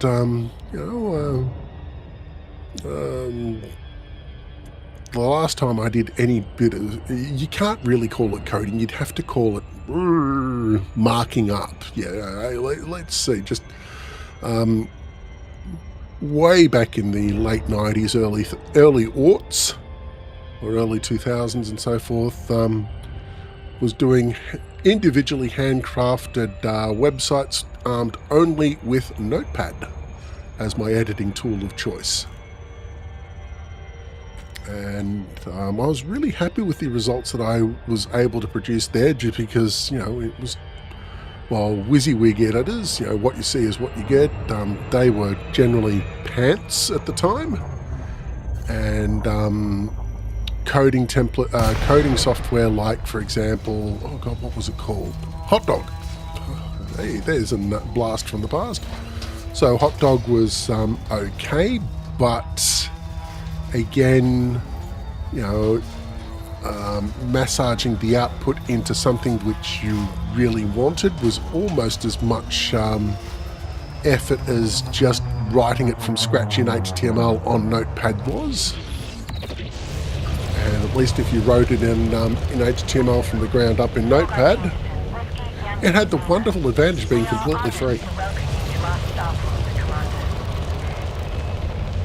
You just had to ensure that you didn't let Microsoft's propensity for ending every Notepad file in .txt by default. So home.html.txt, the number of times I got caught up in that sort of friggin' error. Oh yeah. Notepad++, you know, and definitely, you know, that's like one of the first things I install on any PC I muck about with, even if it's not mine. Because I know that sooner or later, any PC that I'm involved with the setup of, I'm going to be involved with the care and feeding of thereafter. So Notepad++ is one of the first things I do put in there, and obviously Chris Titus Tech's debloat tool is literally the first thing I run after installing Windows. And then it's shut up, and then after that it's just the other bells and whistles. But you know, Chris Titus Tech's debloat script, shut up, Notepad++. And then I get down to the fine business of tweaking and fine-tuning. And it's almost time for me to do a complete teardown and rebuild of my PC here, because when was the last time I did that? It was, let's see, when did I get the PC itself? Okay, thinking it's 2026 now. It's been about 2 years since I got it. So I'm about 12 months overdue for its annual rebuild, teardown and rebuild. Because God knows Windows collects crap. Even if you do try and winnow it down as much as you can, there's enough crap in the background to just make life misery.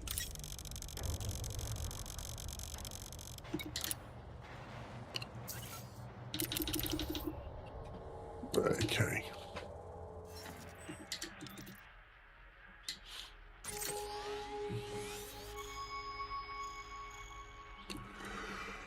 Okay, next up, let's go.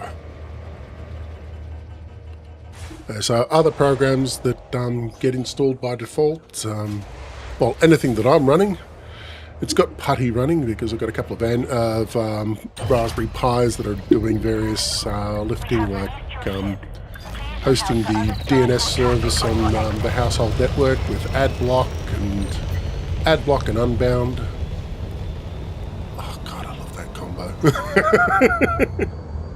I love being able to tell pretty much every advertiser on Earth, you know, you can swap your malware elsewhere. And then running Open Media Vault on another Pi machine and my media server / retro gaming engine that's on my Pi 5.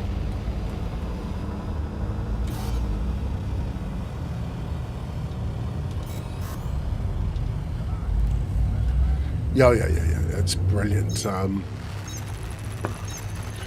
The only thing that I've got to put onto the whole thing is just a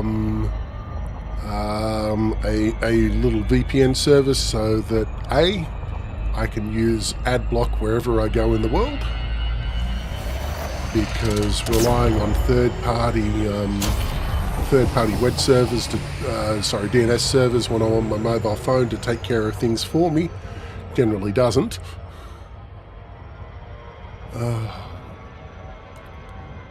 And being able to watch my movie collection from where I am, wherever in the world I am, you know, is definitely going to be one of those things that, you know, I can't say no to.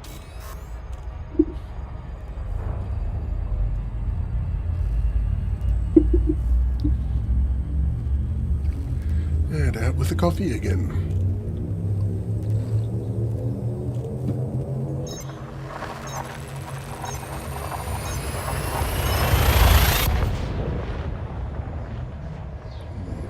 So I'm just gonna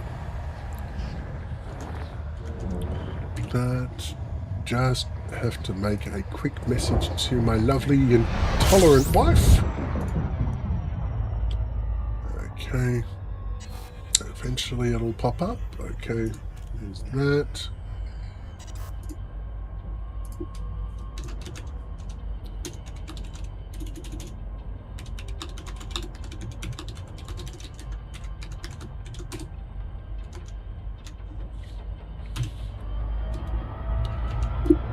So, just had to find out how one of our puppies is doing. So, the last litter we had of 11 puppies, we gave one to a friend, and unfortunately that puppy's got a few health issues. Just trying to find out what the news on the whole thing is, and I'm hoping that that what she has is fixable even with surgery. Because, you know, golden retrievers are God's gift to the world for people needing happiness with a waggy tail at one end and a wet nose at the other.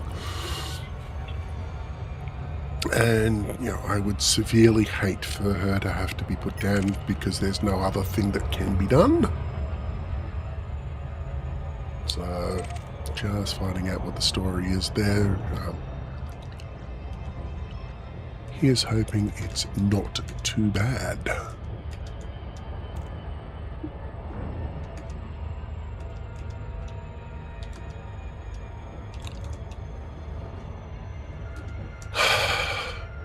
That was a bit of a downer at that last little moment there, so let's just...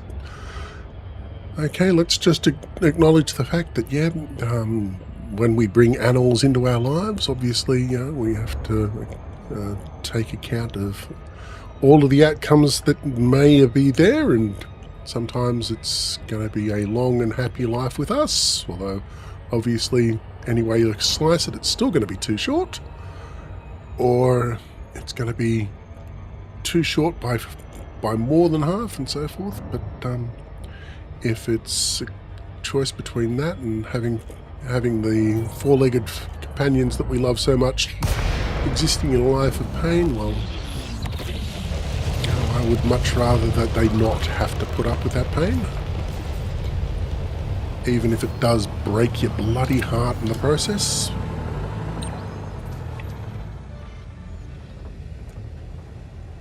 So yeah, here's hoping that what's wrong with little Autumn can be fixed.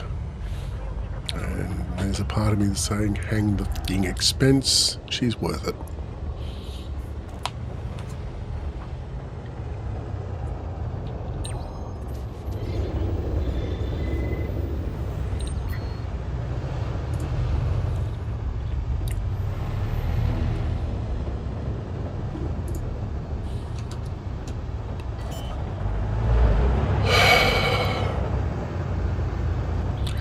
Okay, just going to take a quick moment to catch my things and so forth. And get out of this spiral tail of gloom and doom. And remember that, yep, so as long as we shower our little furry friends with as much love and attention as we can possibly give them, we're doing all right by them.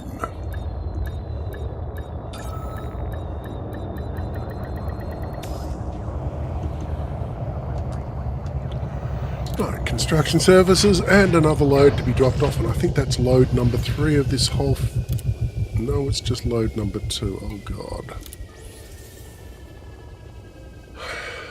I have a depression episode now.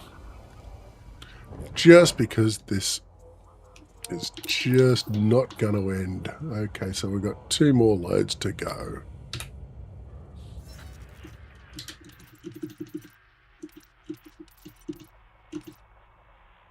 Oh, that's right. Yeah, that's...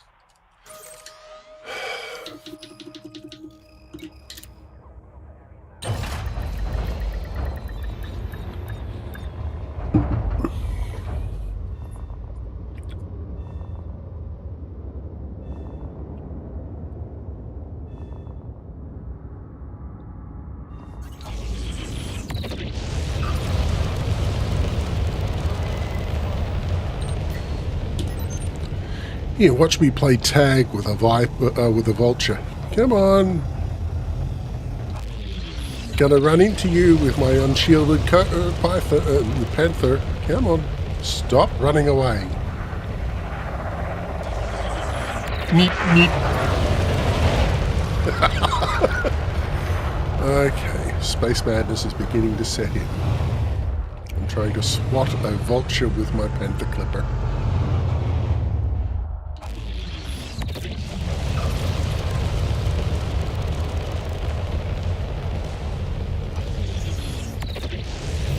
Let's just deal with the horrors of landing.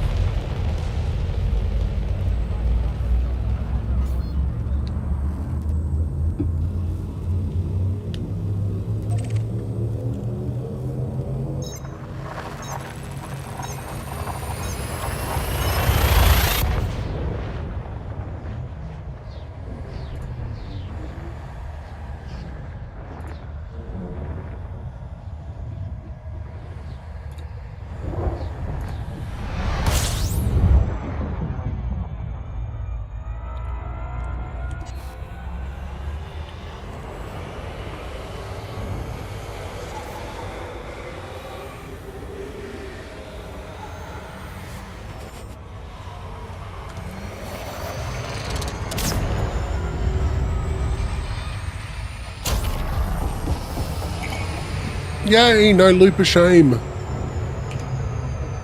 Hashtag winning.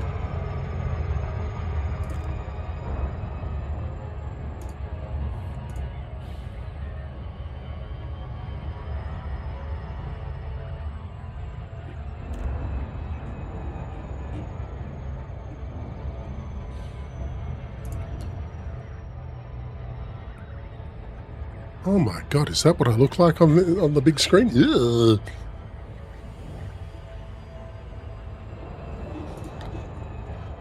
Oh, if I wasn't going to be that looking like that in my 50s, I would have caught fewer cars with my face as a teenager. And as a pre-adolescent.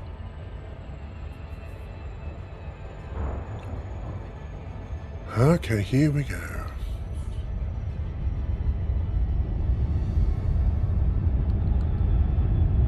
Landing 3 out of 4 for this particular station.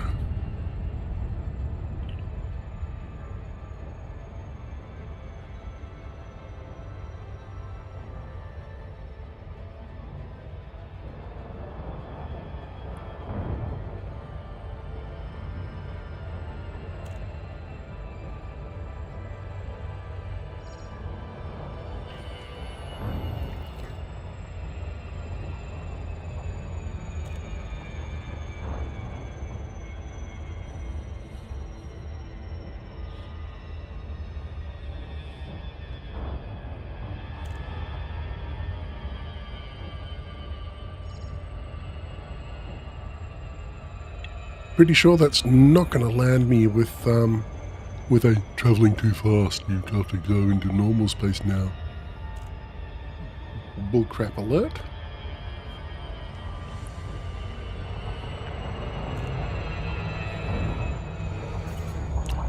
Excellent. Just an ordinary drop.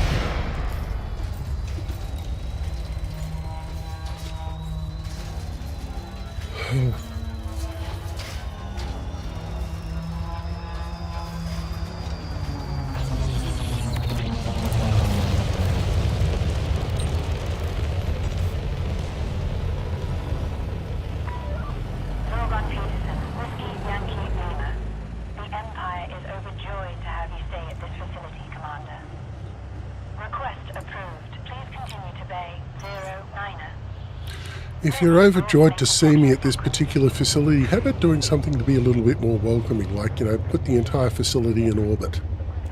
Just a suggestion.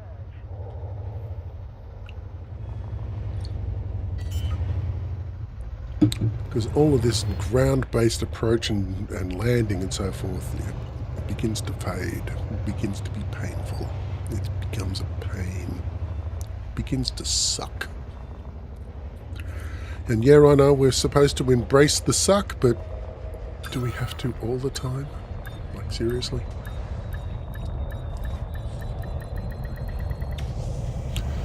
Okay, local services time. It's time to pick up another load of CMM composites and not lose the will to live.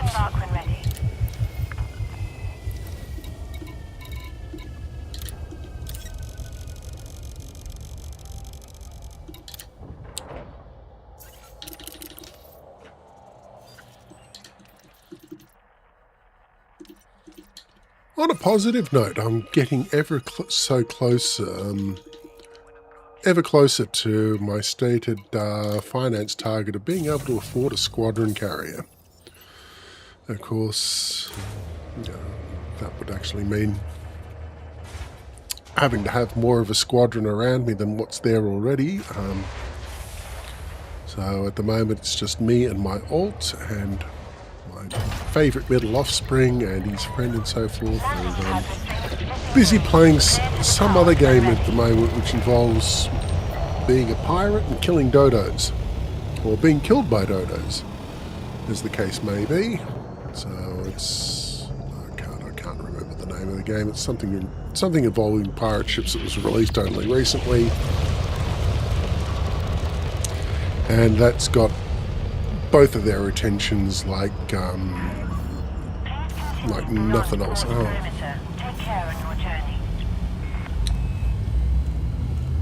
Yep, so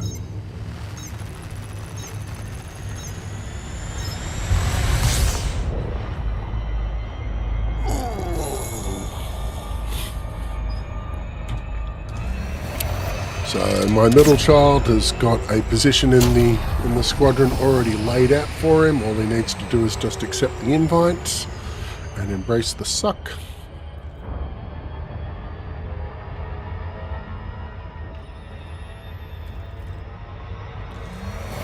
Yeah, let's just get part. Okay, that was really nice just in passing. That was looked really, really awesome. Very, very textured. Love it. Almost tempted to turn back just so I can have a look again.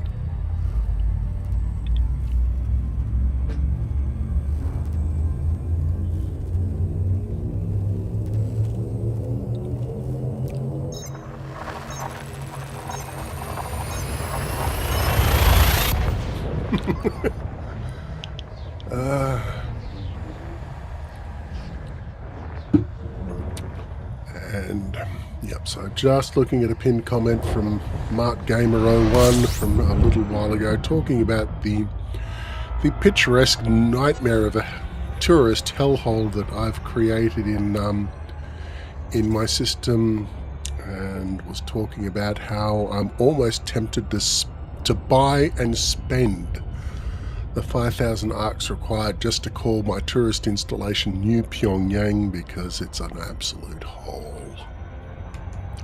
I built it just so I could finish ticking all the boxes on Raven Colonial with regards to this particular system. And yeah, The tourist installation is absolute suckage. To the power of suckage.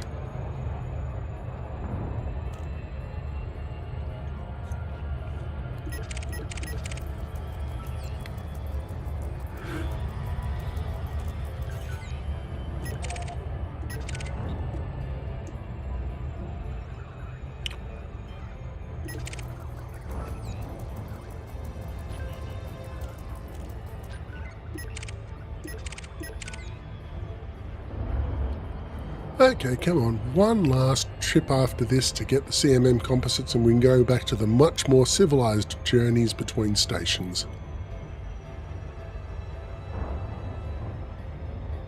And we'll be able to pretend this didn't ever happen.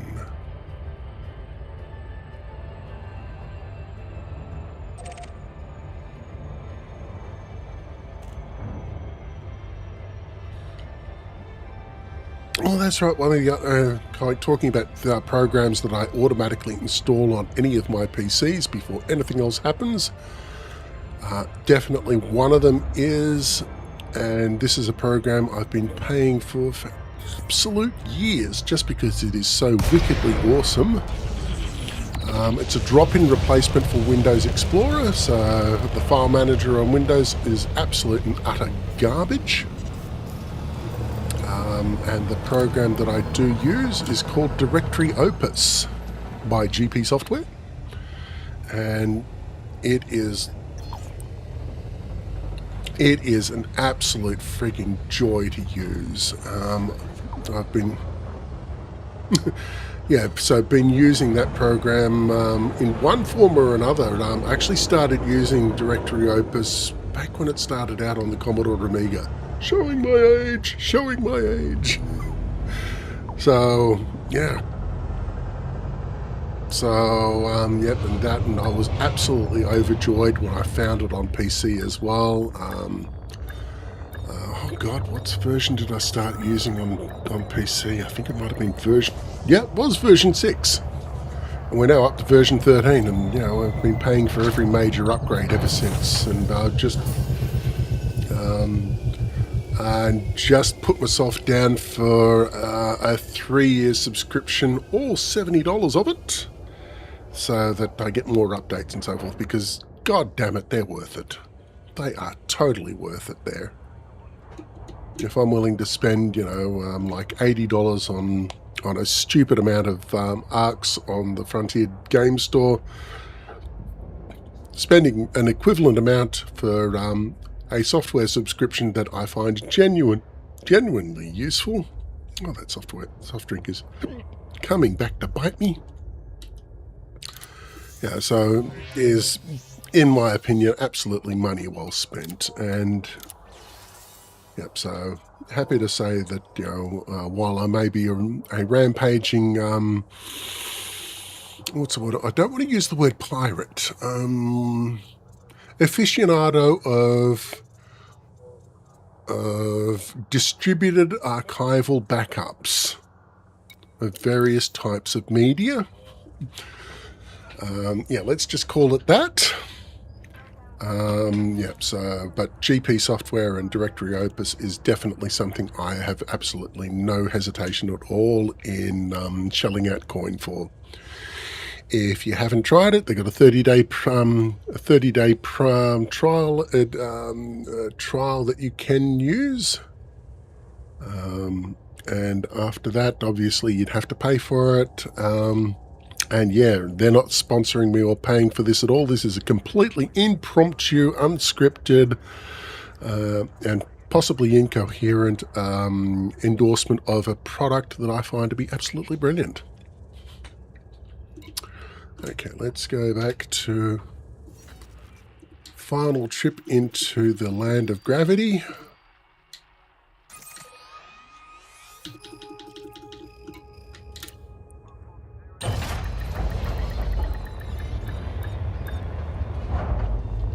Yeah, so thinking about, there's actually a few programs out there that I've been really happy with being able to pay for and stuff like that.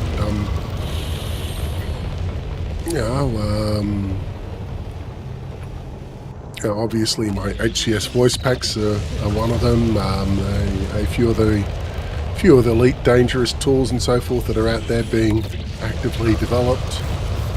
Again, happy enough to continue with that. Why am I going out to Zoldovich Reach? Why am I going out to Zoldovich Reach? Oh, let's might as well do a power play materials movement.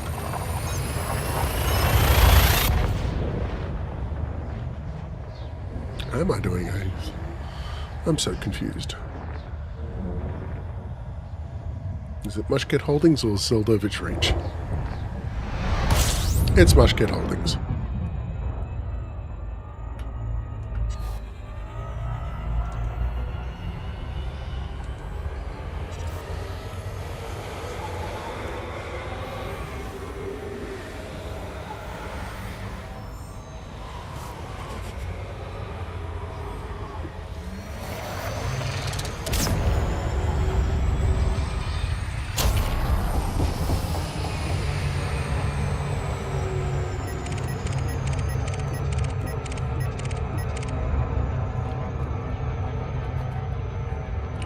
And I have to say, like this, I used to be a rampaging music pirate, not going to lie. I downloaded an absolute epic ton of music and so forth in my day. But Google Play Music, back when it was still really, really good and before it became YouTube Music rather, Google Play Music was absolutely brilliant. Just because it allowed you to buy albums directly from the artist and obviously give them a shed load of cash, in contrast to what they're doing now, which is micro fractions of a cent per track streamed.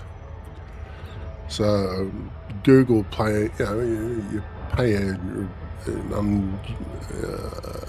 an exorbitant amount, comparatively speaking, to Google for the privilege of streaming and so forth, and they give an absolute fraction of a pittance back to the artists whose music you are listening to. And if you want to do the right thing and give your favourite artists a larger chunk of change, your only options for the most part is iTunes, and I really do not want to give any of my money to the Soviet Republic of Apple at the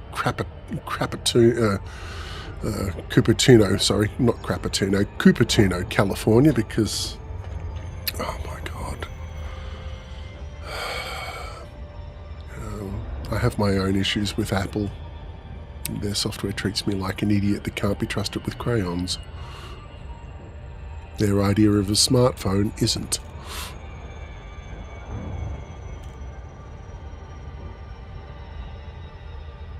That being said, iTunes, you buy an album off them, they'll take their 30% right off the top, but the artist gets a shed load more than what they would through YouTube Music. So again, it's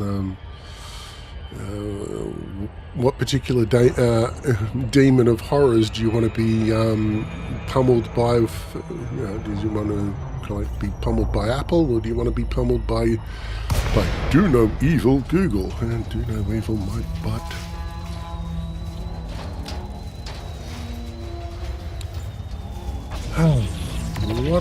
What do you reckon? There's going to be another landing denied.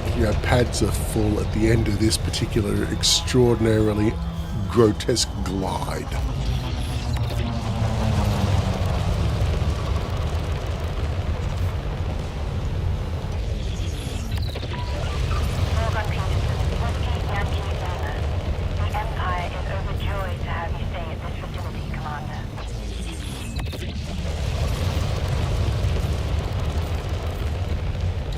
Okay, let the auto-dock take it out from here. Now proceed to landing pad 09.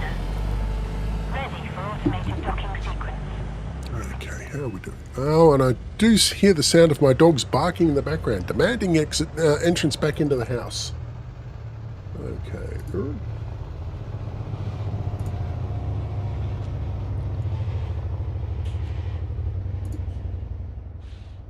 just be back, be about 30 seconds while this docks.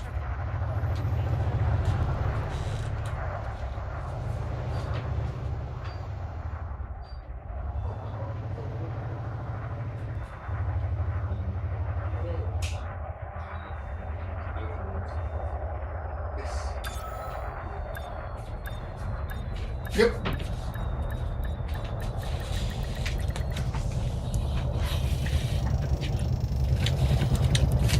And back again. So, right-ho then. So let's grab the last of the CMM composites I need, which is all 548 tons.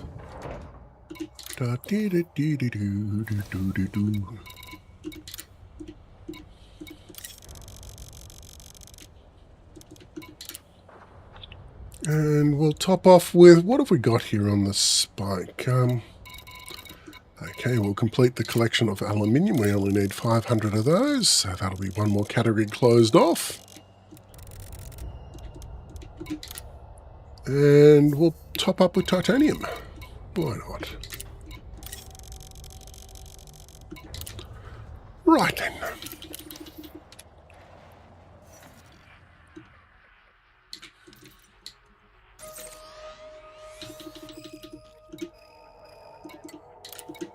Top off because it's completely meaningless at this point. Auto launch.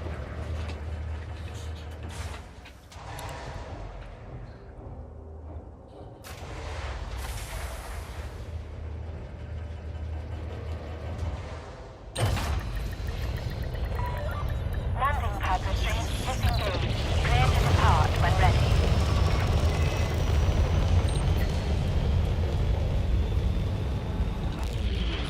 So, insert 3 coins. Have you messed about with the new Nomad yet?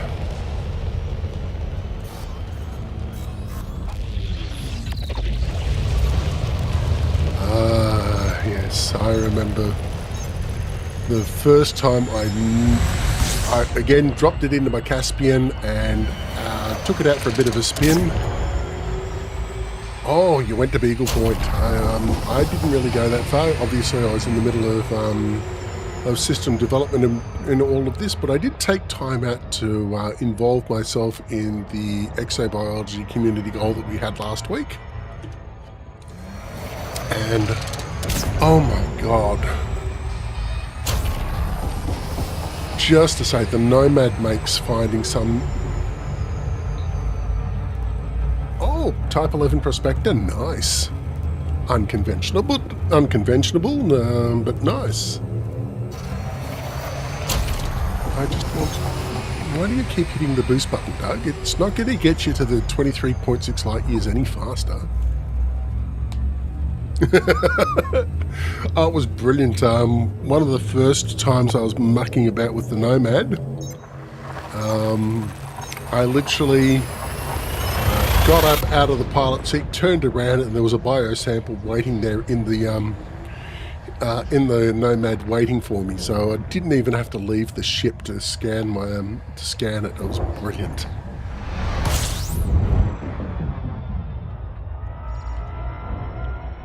So now I try and master the art of porch scanning, where I'll land right next to whatever it is I'm looking for.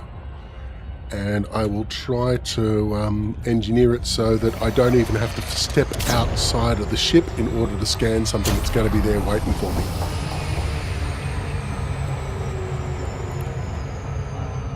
But yeah, the Nomad makes life so much easier. Actually, it makes me actually want to go and look for those really annoying versions of Fungoida and Frotexa that I used to avoid like the bloody plague on foot or in an SRV. It's just, yeah. Yep, so the Nomad is definitely worth it as far as time and effort is concerned. And I may even, at the end of all of this, once I've got my current stations and systems built up, May take the Caspian out for a little bit of a jaunt, because I haven't been to Beagle Point yet. I've been to Colonia, I've been to Sagittarius A, and that's pretty much as far as I've gone. I want to go to Rainbow's End because, hey, why not? And I want to go to Beagle Point because, hey, everyone else has been there, and why should I be out of that particular fan club as well?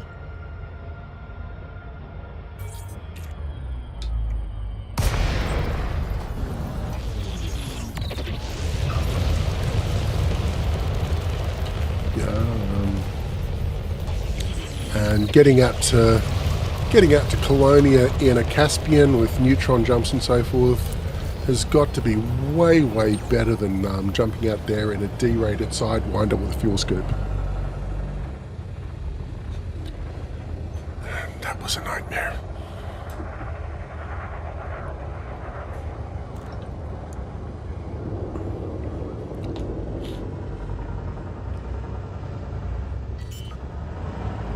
So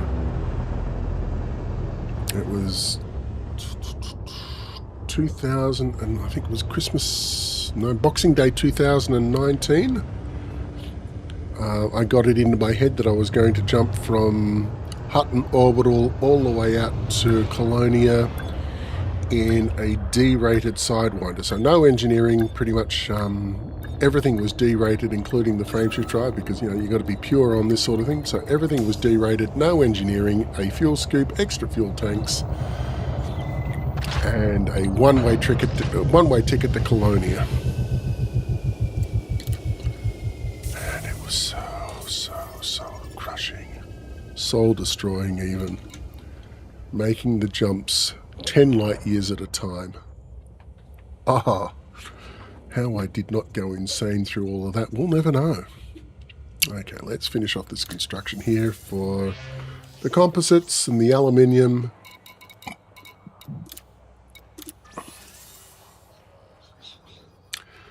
Okay, 9 more complete runs to go.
Okay, so I just got some news back on Autumn, the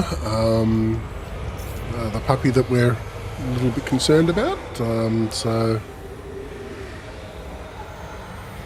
So she's been admitted into the vet. Her bloods have been drawn, IV fluids and an ultrasound have been done. Now we're just waiting for the vet to say what's happening with all of this and what our next steps are going to be. So here's hoping that things are good. Or at least not bad.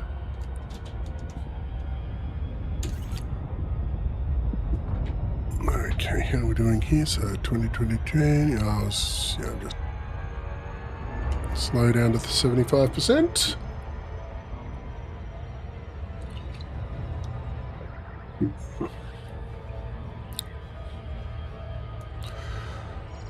Okay, so obviously not going to get all of the hauling for this particular station done today, but we've given it the Girl College try, and obviously, the community goal did prove to be something of a distraction. Well, not going to complain about the distraction and so forth. Needed to be done. So here's hoping that that Autumn has a good and healthy, long, happy life ahead of her. even if it does require a little bit of surgical correction at the beginning.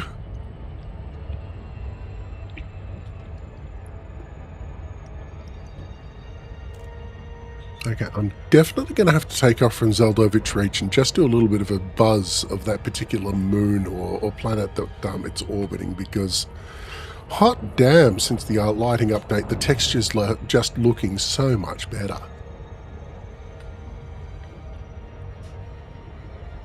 Even the nebula here in front of me is looking a little bit more oomphy. It's still the same basic colour scheme, but there's added oomph and so forth. Like if you have a look up there, there's patches of blue and purple that weren't there before.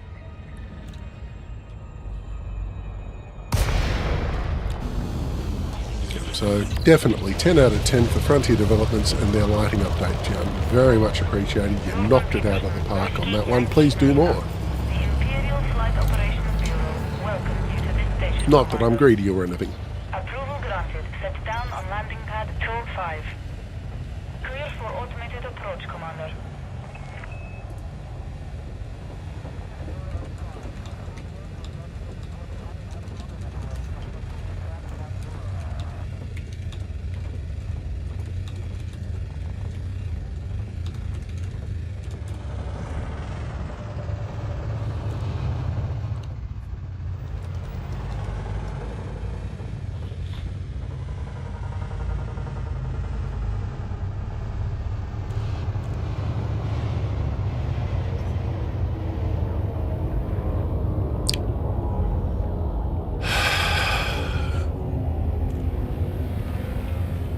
I reckon if we do an external shot of the Panther Clipper right now, we'll see a guide dog with a little white cane sticking outside its frigging outside the pilot's window right now, going, "Where's the entrance? Where's the entrance?" Tap tap tap tap tap.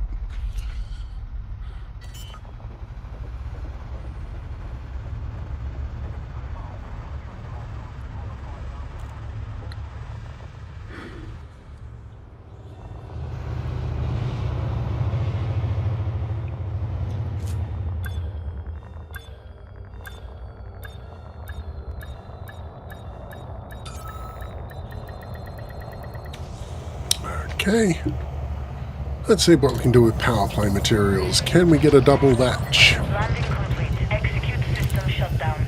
Our facilities are at your disposal, Commander.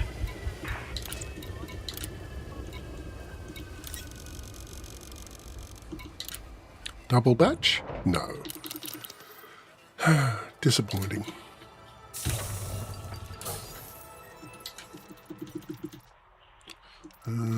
Let's see. There's that one there. No, it's no match. Very much of a muchness if I pick up titanium from here or at the next stop, because I've still got to pick up a full load of titanium either way. This way I just have less chance of being interdicted by pirates who want to pinch all my stuff.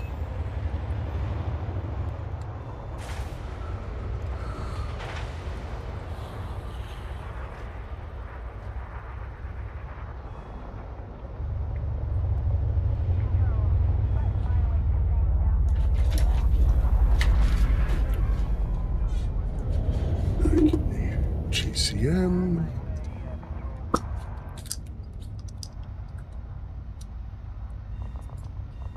Test strip.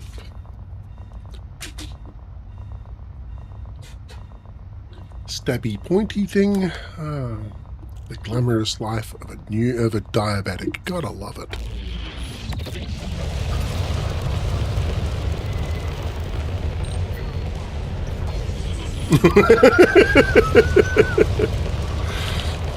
Blowing your own trumpet there, I see, Mr. Three Coins.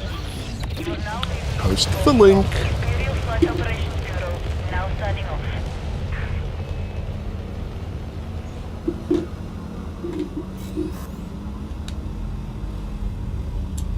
Come on, you mentioned it, you may as well share it.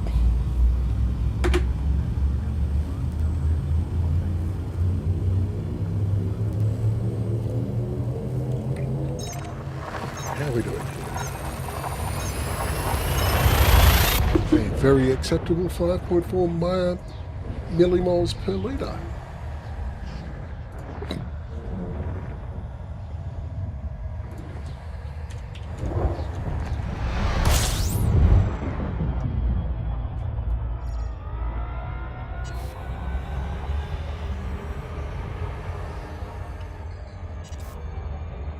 There's the station I'm after.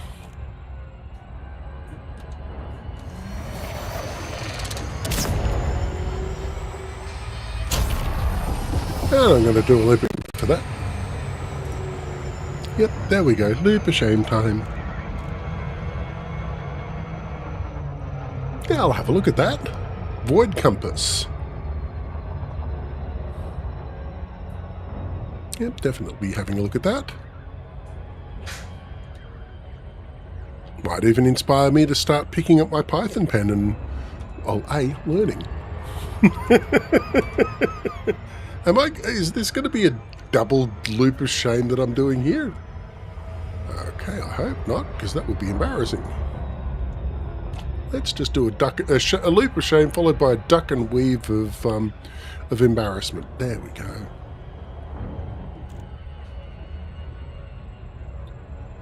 Wide compass, opening up that link. Oh, I like the layout. Yep, the layout is very, very tidy and civilized. I like it.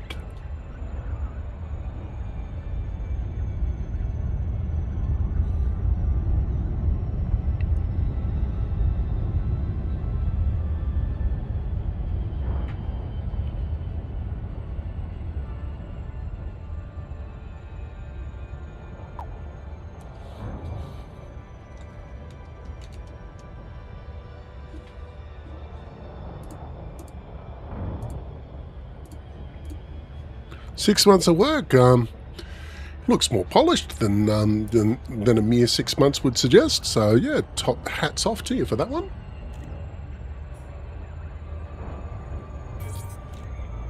I'll definitely be having a deeper look at that one. Yeah.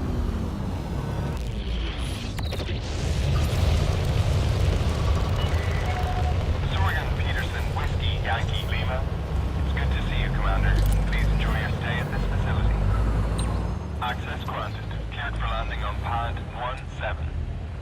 Automated docking initiated. Just trying to remember what that other project that I saw. I think it was called something like Cockpit Nomad or something like that. I can't remember. I have the memory of a goldfish some days, and this is one of those days.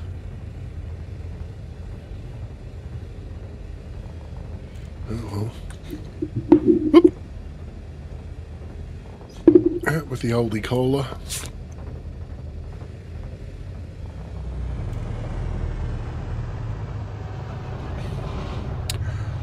Okay, go in, see if you can avoid using the white cane on your way in.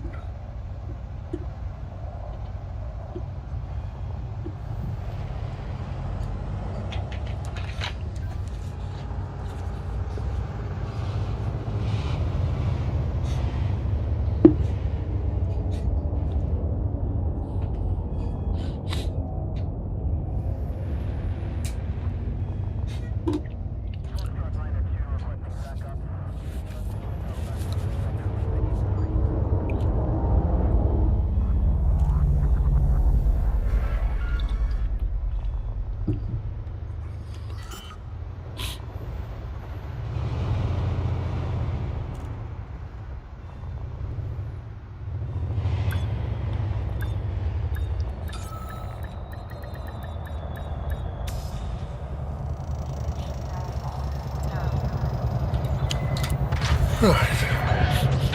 That smells really, really good. Whatever my youngest offspring is cooking in the kitchen at the moment smells really, really good.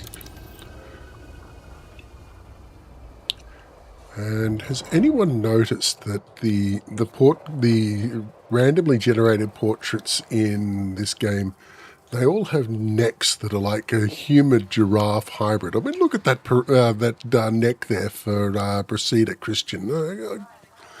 Good lords. Last time I saw a neck that long, it was on the end of a beer bottle.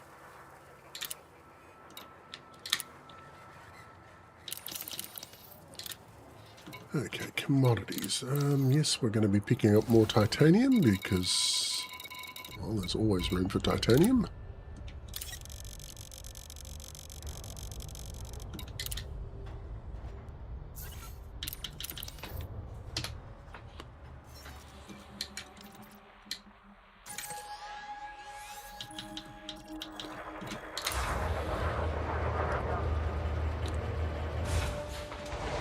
So yeah, this particular neck of the woods, as far as the Elite Dangerous Galaxy is concerned, yeah, I got my hooks into, I think it's 6-star systems at the moment. Yep, 6 of them. One of them I've built up quite extensively before building my main starport there. So yeah, after finished doing that, and then it'll be all kinds of ticklish and awesome. And then I can go out the leisurely business of building up the rest of it, so that I've got myself quite a little economic hub happening here.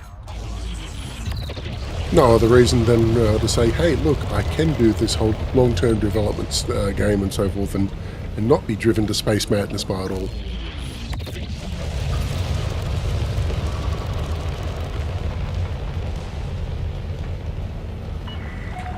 You have left the no-fire zone. This is traffic operations signing off.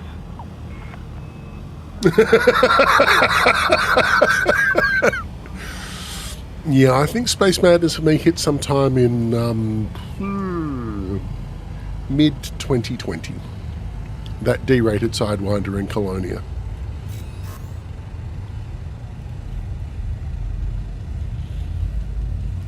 Yeah, I called that particular little Sidewinder the Drunken Mistake, because yeah, that's what it was. I got this bat crap crazy idea Boxing Day of 2019 to go, let's go to Colonia in a D-rated Sidewinder with a fuel scoop and no engineering. Yep, 10 light years per jump. Well, 9.94 I think was the maximum jump range on that thing. So, yep, so there was over 2,500 jumps involved in just getting there. And that was just for version 1 of the Drunken Mistake, because what happened was it got 2/3 of the way there, and then I made the absolute rookie mistake of plugging my VR headset into the game. So plugging my VR headset into the game, now obviously to get the extra fuel tanks in, I had to take the essential shielding out. And I'm mucking about in VR and so forth, and I kind of went, oh wow, this is really quite maneuverable and quite fun to play with, especially in VR. Let's take this thing canyon racing. And so I took it down canyon racing, and eventually I started canyon racing in the dark with headlights only, because at that time I was not aware that the ships in Elite Dangerous had night vision. So there I am, boosting along at whatever clip of speed it was in an unshielded Sidewinder. And that's when I discovered that the headlights on an unshielded Sidewinder do not give you enough reaction time to avoid that cliff that comes out of nowhere. So there was some high velocity lithographic braking involved, and then there was the enthusiastic disassembly of my ship afterwards, after lithographic braking into the side of a cliff, and then I had to return to my starting point. And thus the Drunken Mistake was replaced with the Drunken Relapse, and this time I left the VR headset well and truly alone on my second attempt to get out to Colonia in a D-rated Sidewinder, because you know, if you're going to be committed, you may as well be committed for the whole thing. And yeah, so the D-rated Sidewinder got me there eventually, but it took 18 months.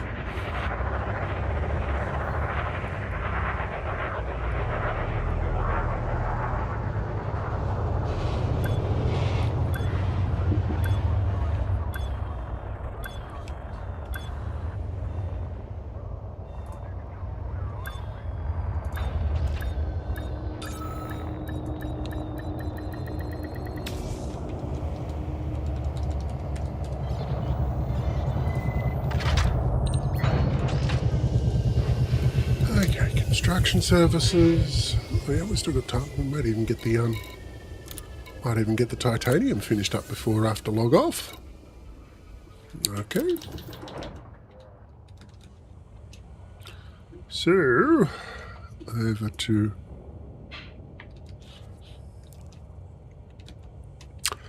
right.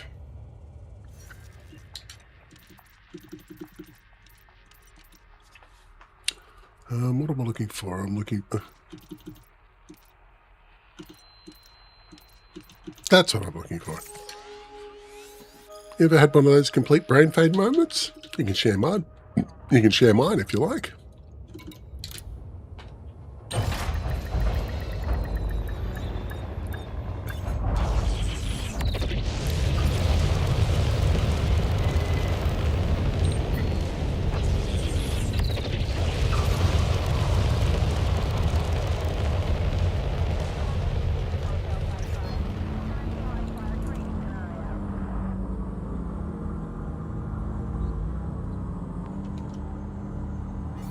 Okay, ADSM. Let's see what it says about. Yeah, of course. Oh, why are you doing this? Log in. Log in. Continue as me. Approve. Oh.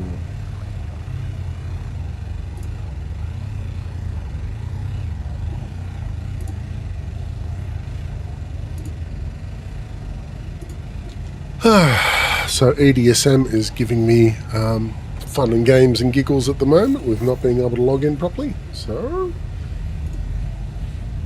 well, at least not via the Frontier servers. So we'll do it the old-fashioned way with login, with password and everything. Okay, so that's English, traditional English, and log in there. And yeah, remember me log in that way. There we go.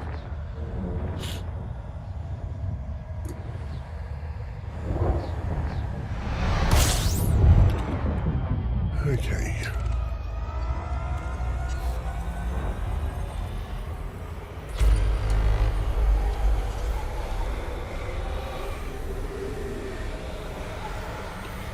Why am I trying to hug this star? I should be going around behind it.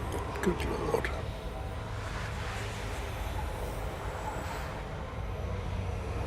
One would think I'd empty my brains out. There was...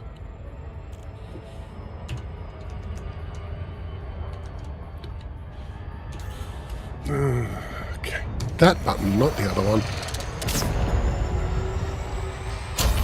Having the boost button and the jump button on opposite sides of the keyboard is obviously too close for an idiot like me.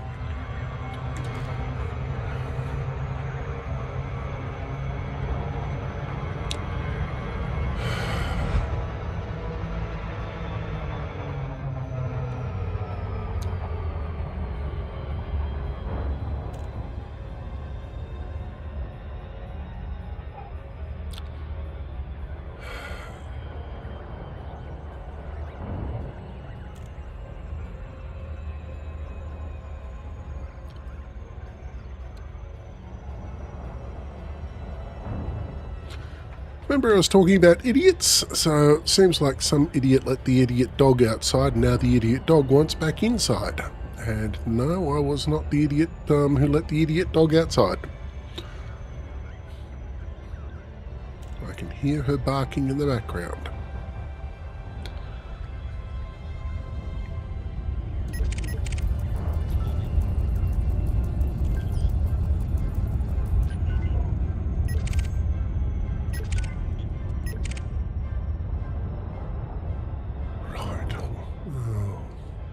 Flora, put a sock in it.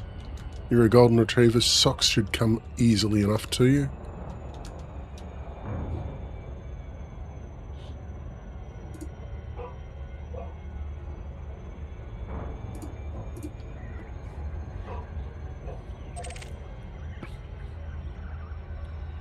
So I'm pretty sure EDSM somewhere has something about your average jump distance and the like. I'm just trying to find it at the moment because those 2,500 jumps and and the aborted attempt, well, the restarted attempt at getting over to there in the original Sidewinder, and then having to do it again, and then deciding to throw all rhyme and reason out the airlock and go from Colonia to Sagittarius A-Star Access granted. Please enter is into bay actually 17. drove my average flight log down quite a bit, my average travel distance.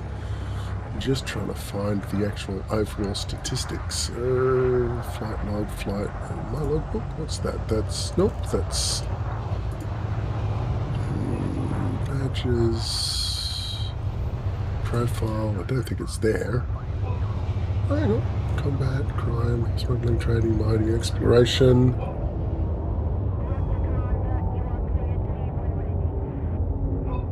Okay, so exploration is saying 19,600 stars, systems visited, a bit over 5 billion exploration rewards.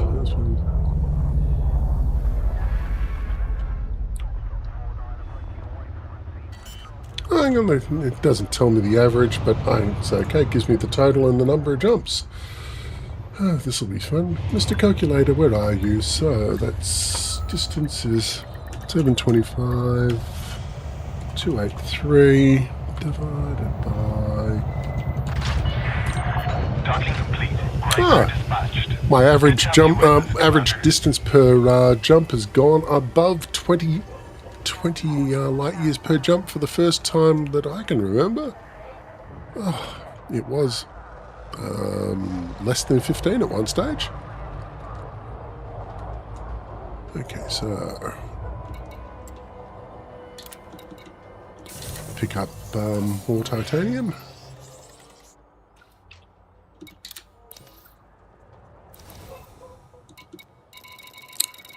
And I'll just take a few seconds to let that quadruped idiot that some idiot let out, and that idiot was not me, so I'll just be back in a few seconds.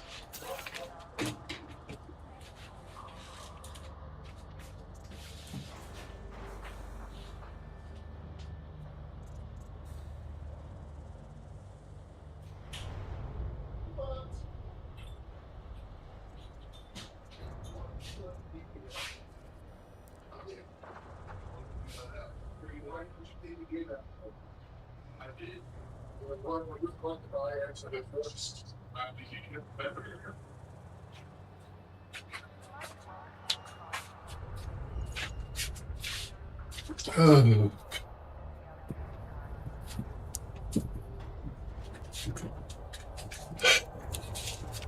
Hello, Flora. Nice of you to join us. Yep, so my favourite emotionally insecure golden retriever and her idiot daughter have decided to join me. Get that out of your mouth, you silly dog.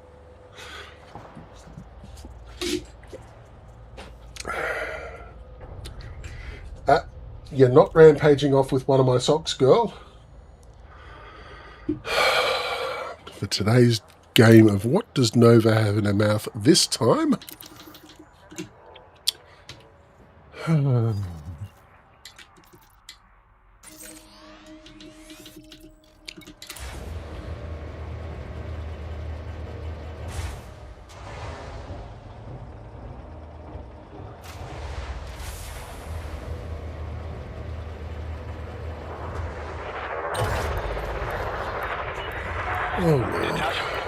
Moderate speed on exit. Why do we have golden retrievers in our lives if they're just going to be there stealing our socks and shoes and slippers and slobbering all over everything else that they can't steal?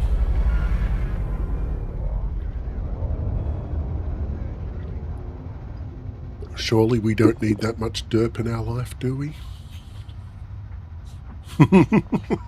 Yes, we do. Yes, we do. Not gonna lie, we do.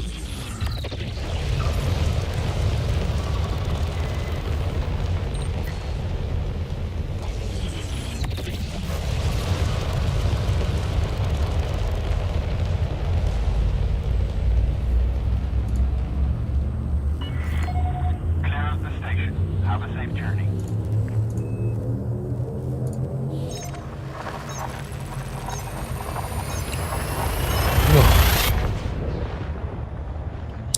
So I got 3 loads to deliver, two more to collect, and then the titanium for all of this is done. Then just have to worry about the steel.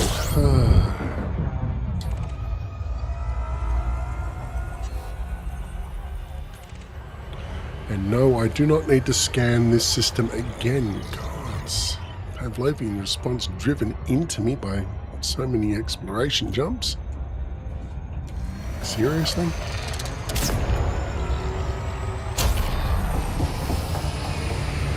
Ah, pretty much stuck the landing on that one. Thank you.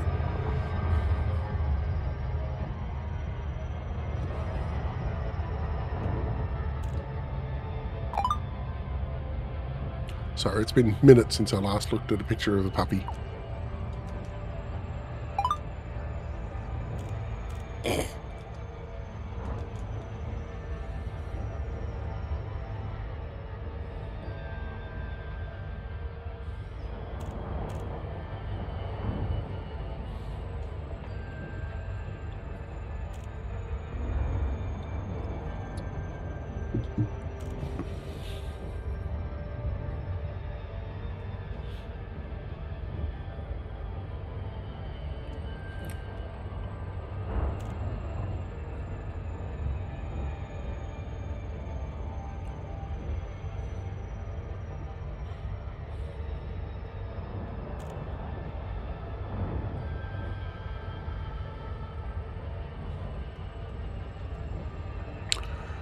Okay.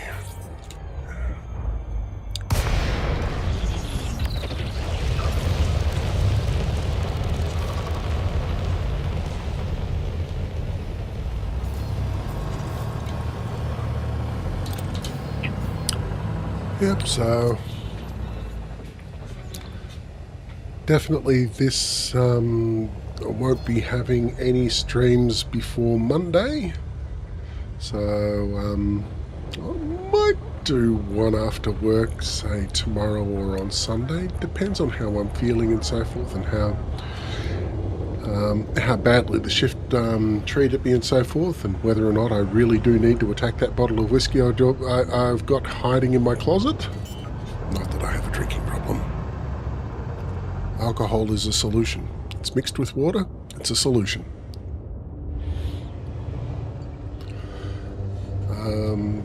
So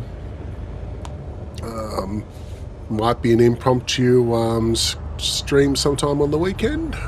Most likely, though, that the next stream will be Monday morning, 10 AM GMT or UTC plus 10, or Melbourne Australian Standard Time of 10 AM. So I think we'll just finish off this titanium run, even if it takes us a little bit past the scheduled finish time, just because I don't want to come back to more titanium. I'm sorry, I'll just get it out of the way.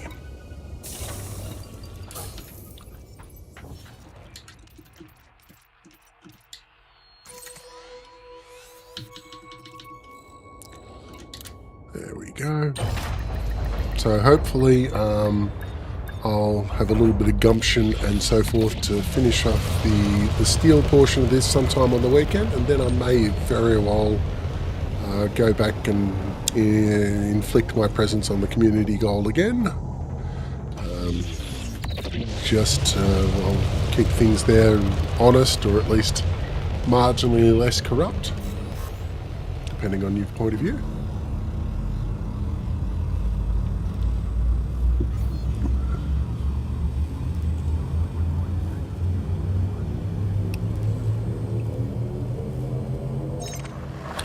In any event, to all of the people who visited me today and shared some of their time with me in the stream and so forth, very much thank you for sharing some of your time with me. Hope I've been at the most.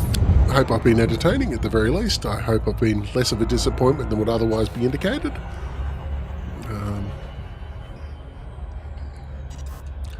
And let's get the last of these titanium runs done, and then we will call it a day. Did I stick the landing? Almost. Okay, I can do a duck and weave of embarrassment on this. No, wait, I don't have to. I did stick the landing just, very, very just.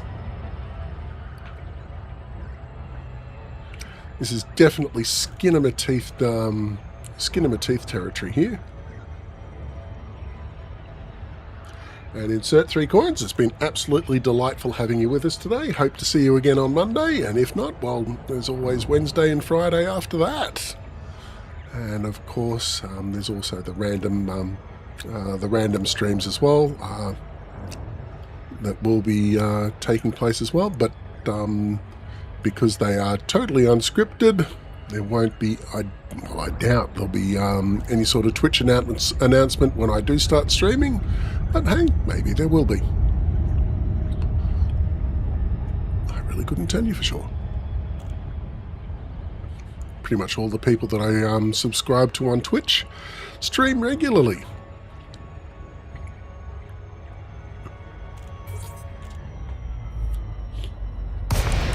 So I don't know for certain if when they start streaming for an out of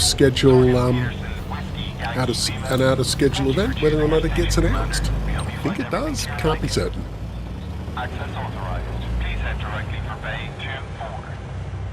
Automated docking initiated.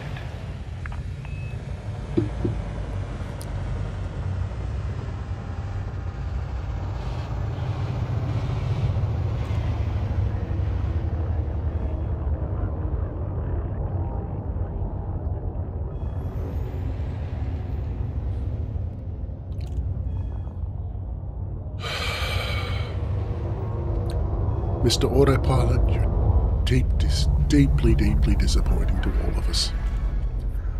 Those of us in the pilot chair and those of us just watching. You're a disappointment to all of us.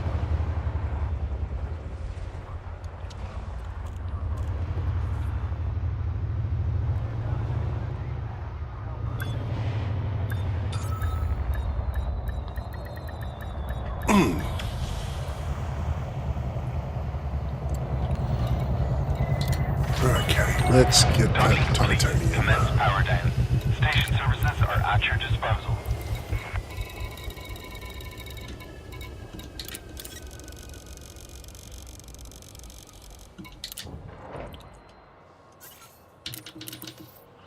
Okay, after this run, it'll be just 655 tons of titanium. We've completed that particular requirement. There we go.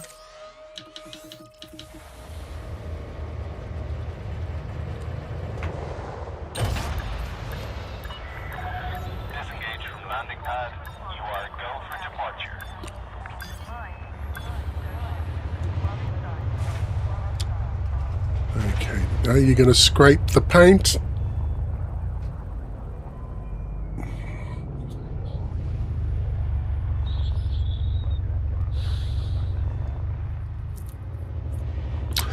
I do believe the autopilot took offense when I called it a disappointment to all of us.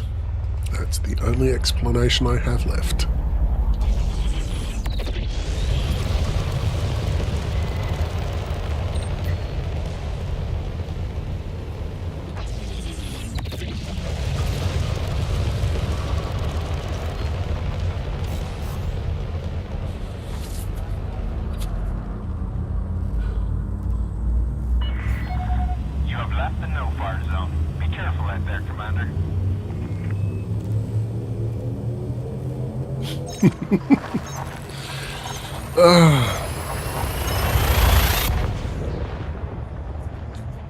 Sorry, just rereading one of the prior comments about the absolute gulag of a tourist resort I opened up on one of my moons.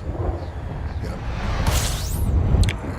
And all Mark Gamer 01 had to say was, sounds like this joint needs a Blade Runner monologue. I'd been to places that make a tramp cry before, but this place took the biscuit. Why build a casino in a bucket of bio-waste? If he doesn't take up a career in writing, that's well and truly a calling that's going wanting. Oh, yeah, okay, just speed up and just come fooling around with the overcharge on this one.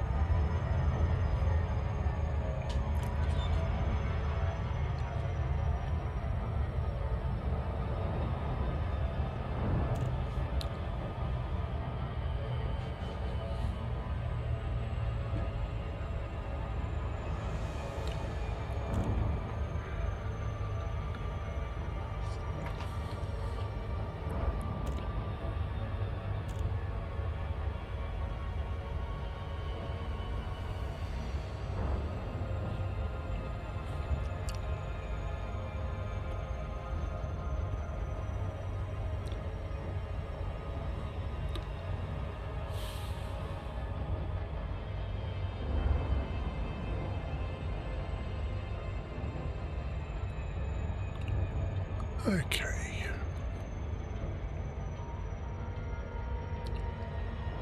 Time to drop the second last load of cargo off. And there we go.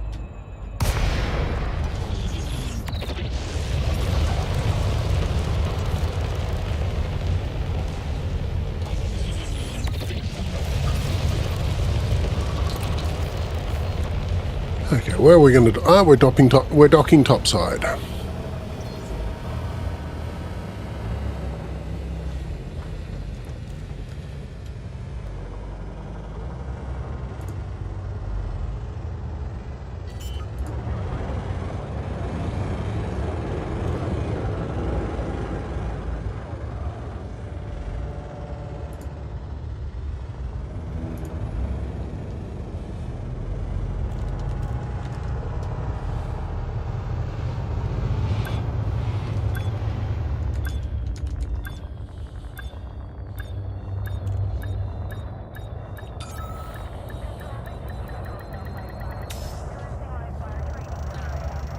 Right, let's drop this load off.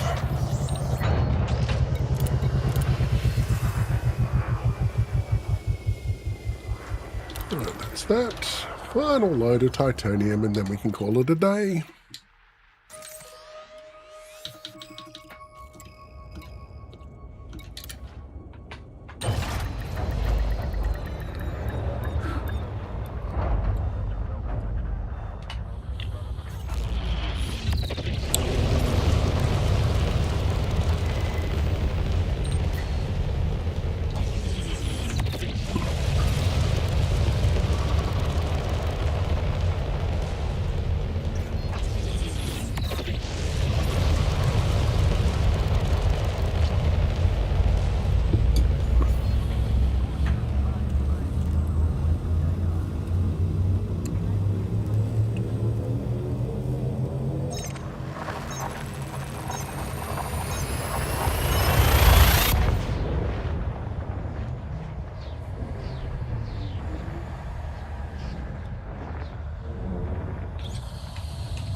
Come on, it's not a full loop of shame, it's a loop of show.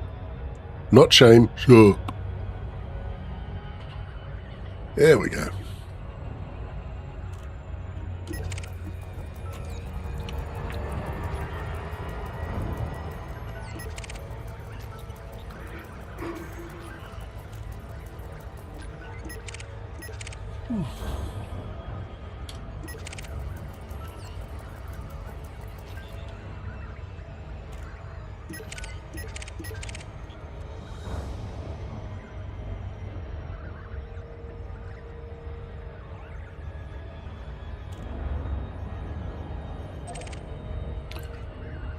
Okay, come on, last little bit to go. And it's time for this, then after that it'll be time for this night shift working black duck wearing fool toddle off to Bitty Boys.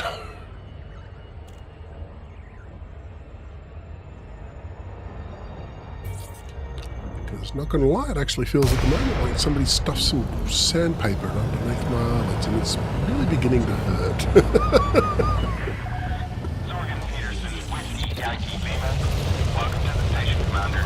Please fly safely. Access authorized. Please head directly for Bay 2-4. Automated docking initiated.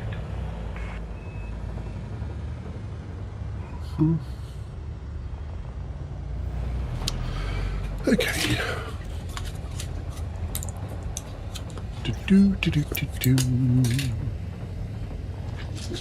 Twitchy legs syndrome.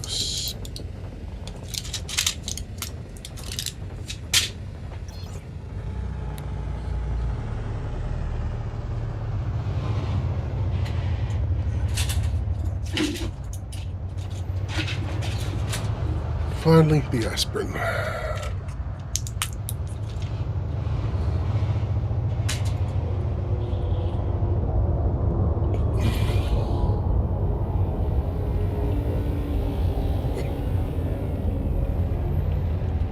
Mr. Autopilot, you fly like you've got L plates.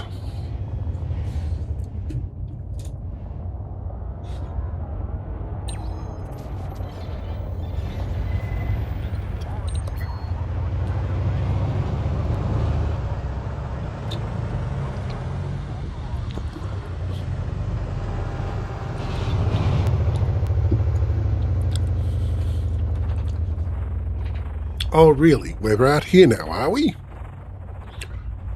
Wow.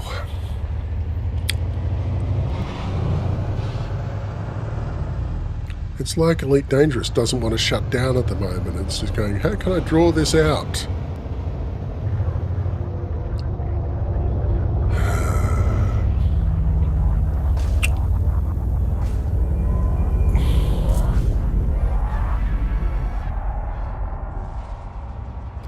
Okay, that was 4 or 5 separate dings on the way in. Oh. Mr. Autopilot, you have achieved new highs in low as far as piloting competence is concerned.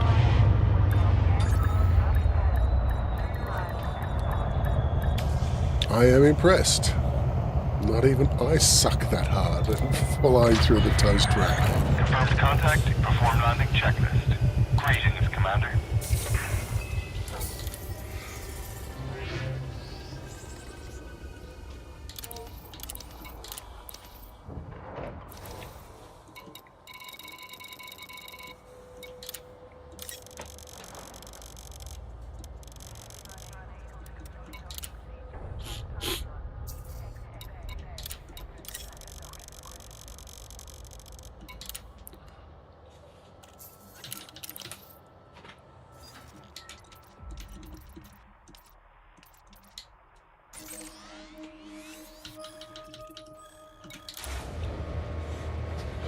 Okay, final run.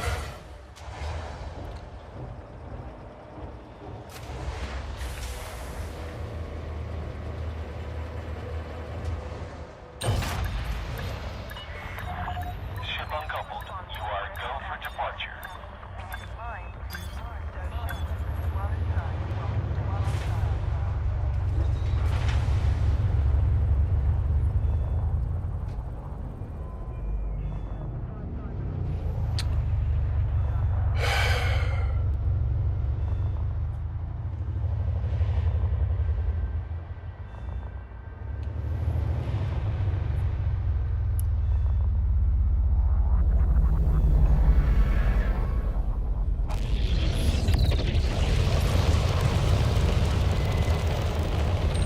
I'm beginning to think maybe I should just take this thing in on manual.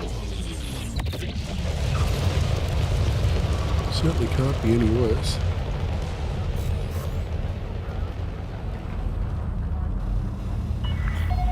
Clear of the station. This is traffic operations.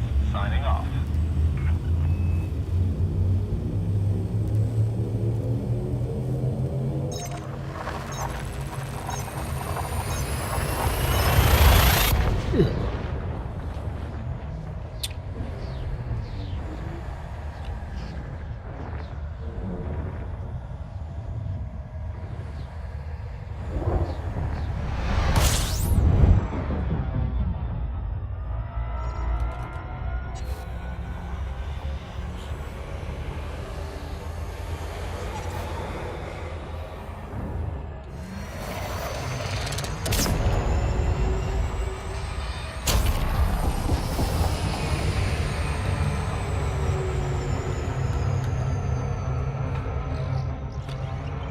Just eat the loop machine, Doug. Don't try and force it.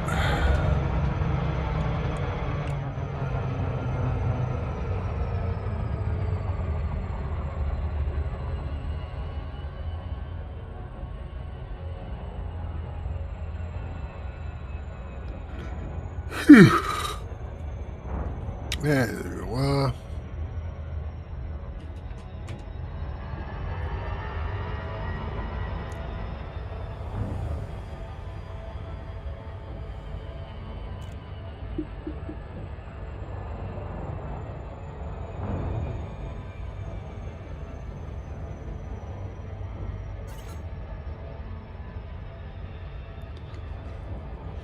Okay, here we go. Final drop in.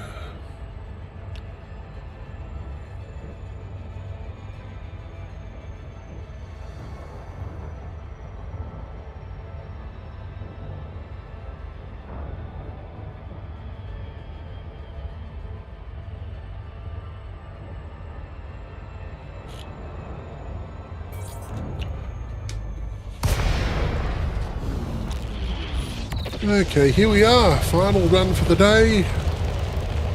And oops,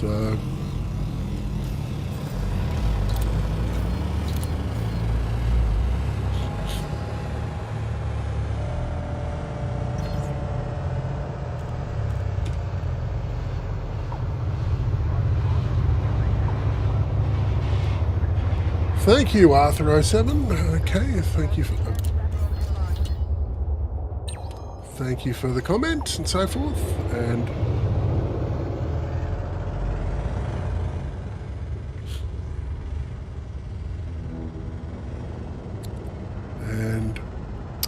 while we are doing the final docking and so forth for today's session, and we all have to, at one stage, go back to the real world and go out there and interact with real flesh and blood people and touch grass.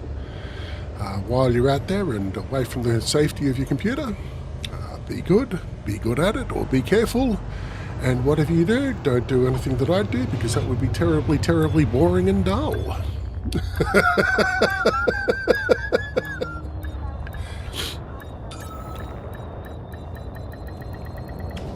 It's okay, you can touch the grass so long as it's artificial. Okay, let's get this stuff squirreled away, and we'll call it an end at this. Okay, so we'll see you all again this coming Monday for certain, 10 a.m. Melbourne, Australia time, which is UTC plus 10. And maybe there might be a little bit of a bonus stream about this time-ish sometime tomorrow. So again, between about 10 a.m. or so forth. Maybe a bit earlier, depending on what time my wife decides to go off to Coffs Harbour. If she leaves early, I'm on early. So we'll see you all again, and take care. Look forward to seeing you all again.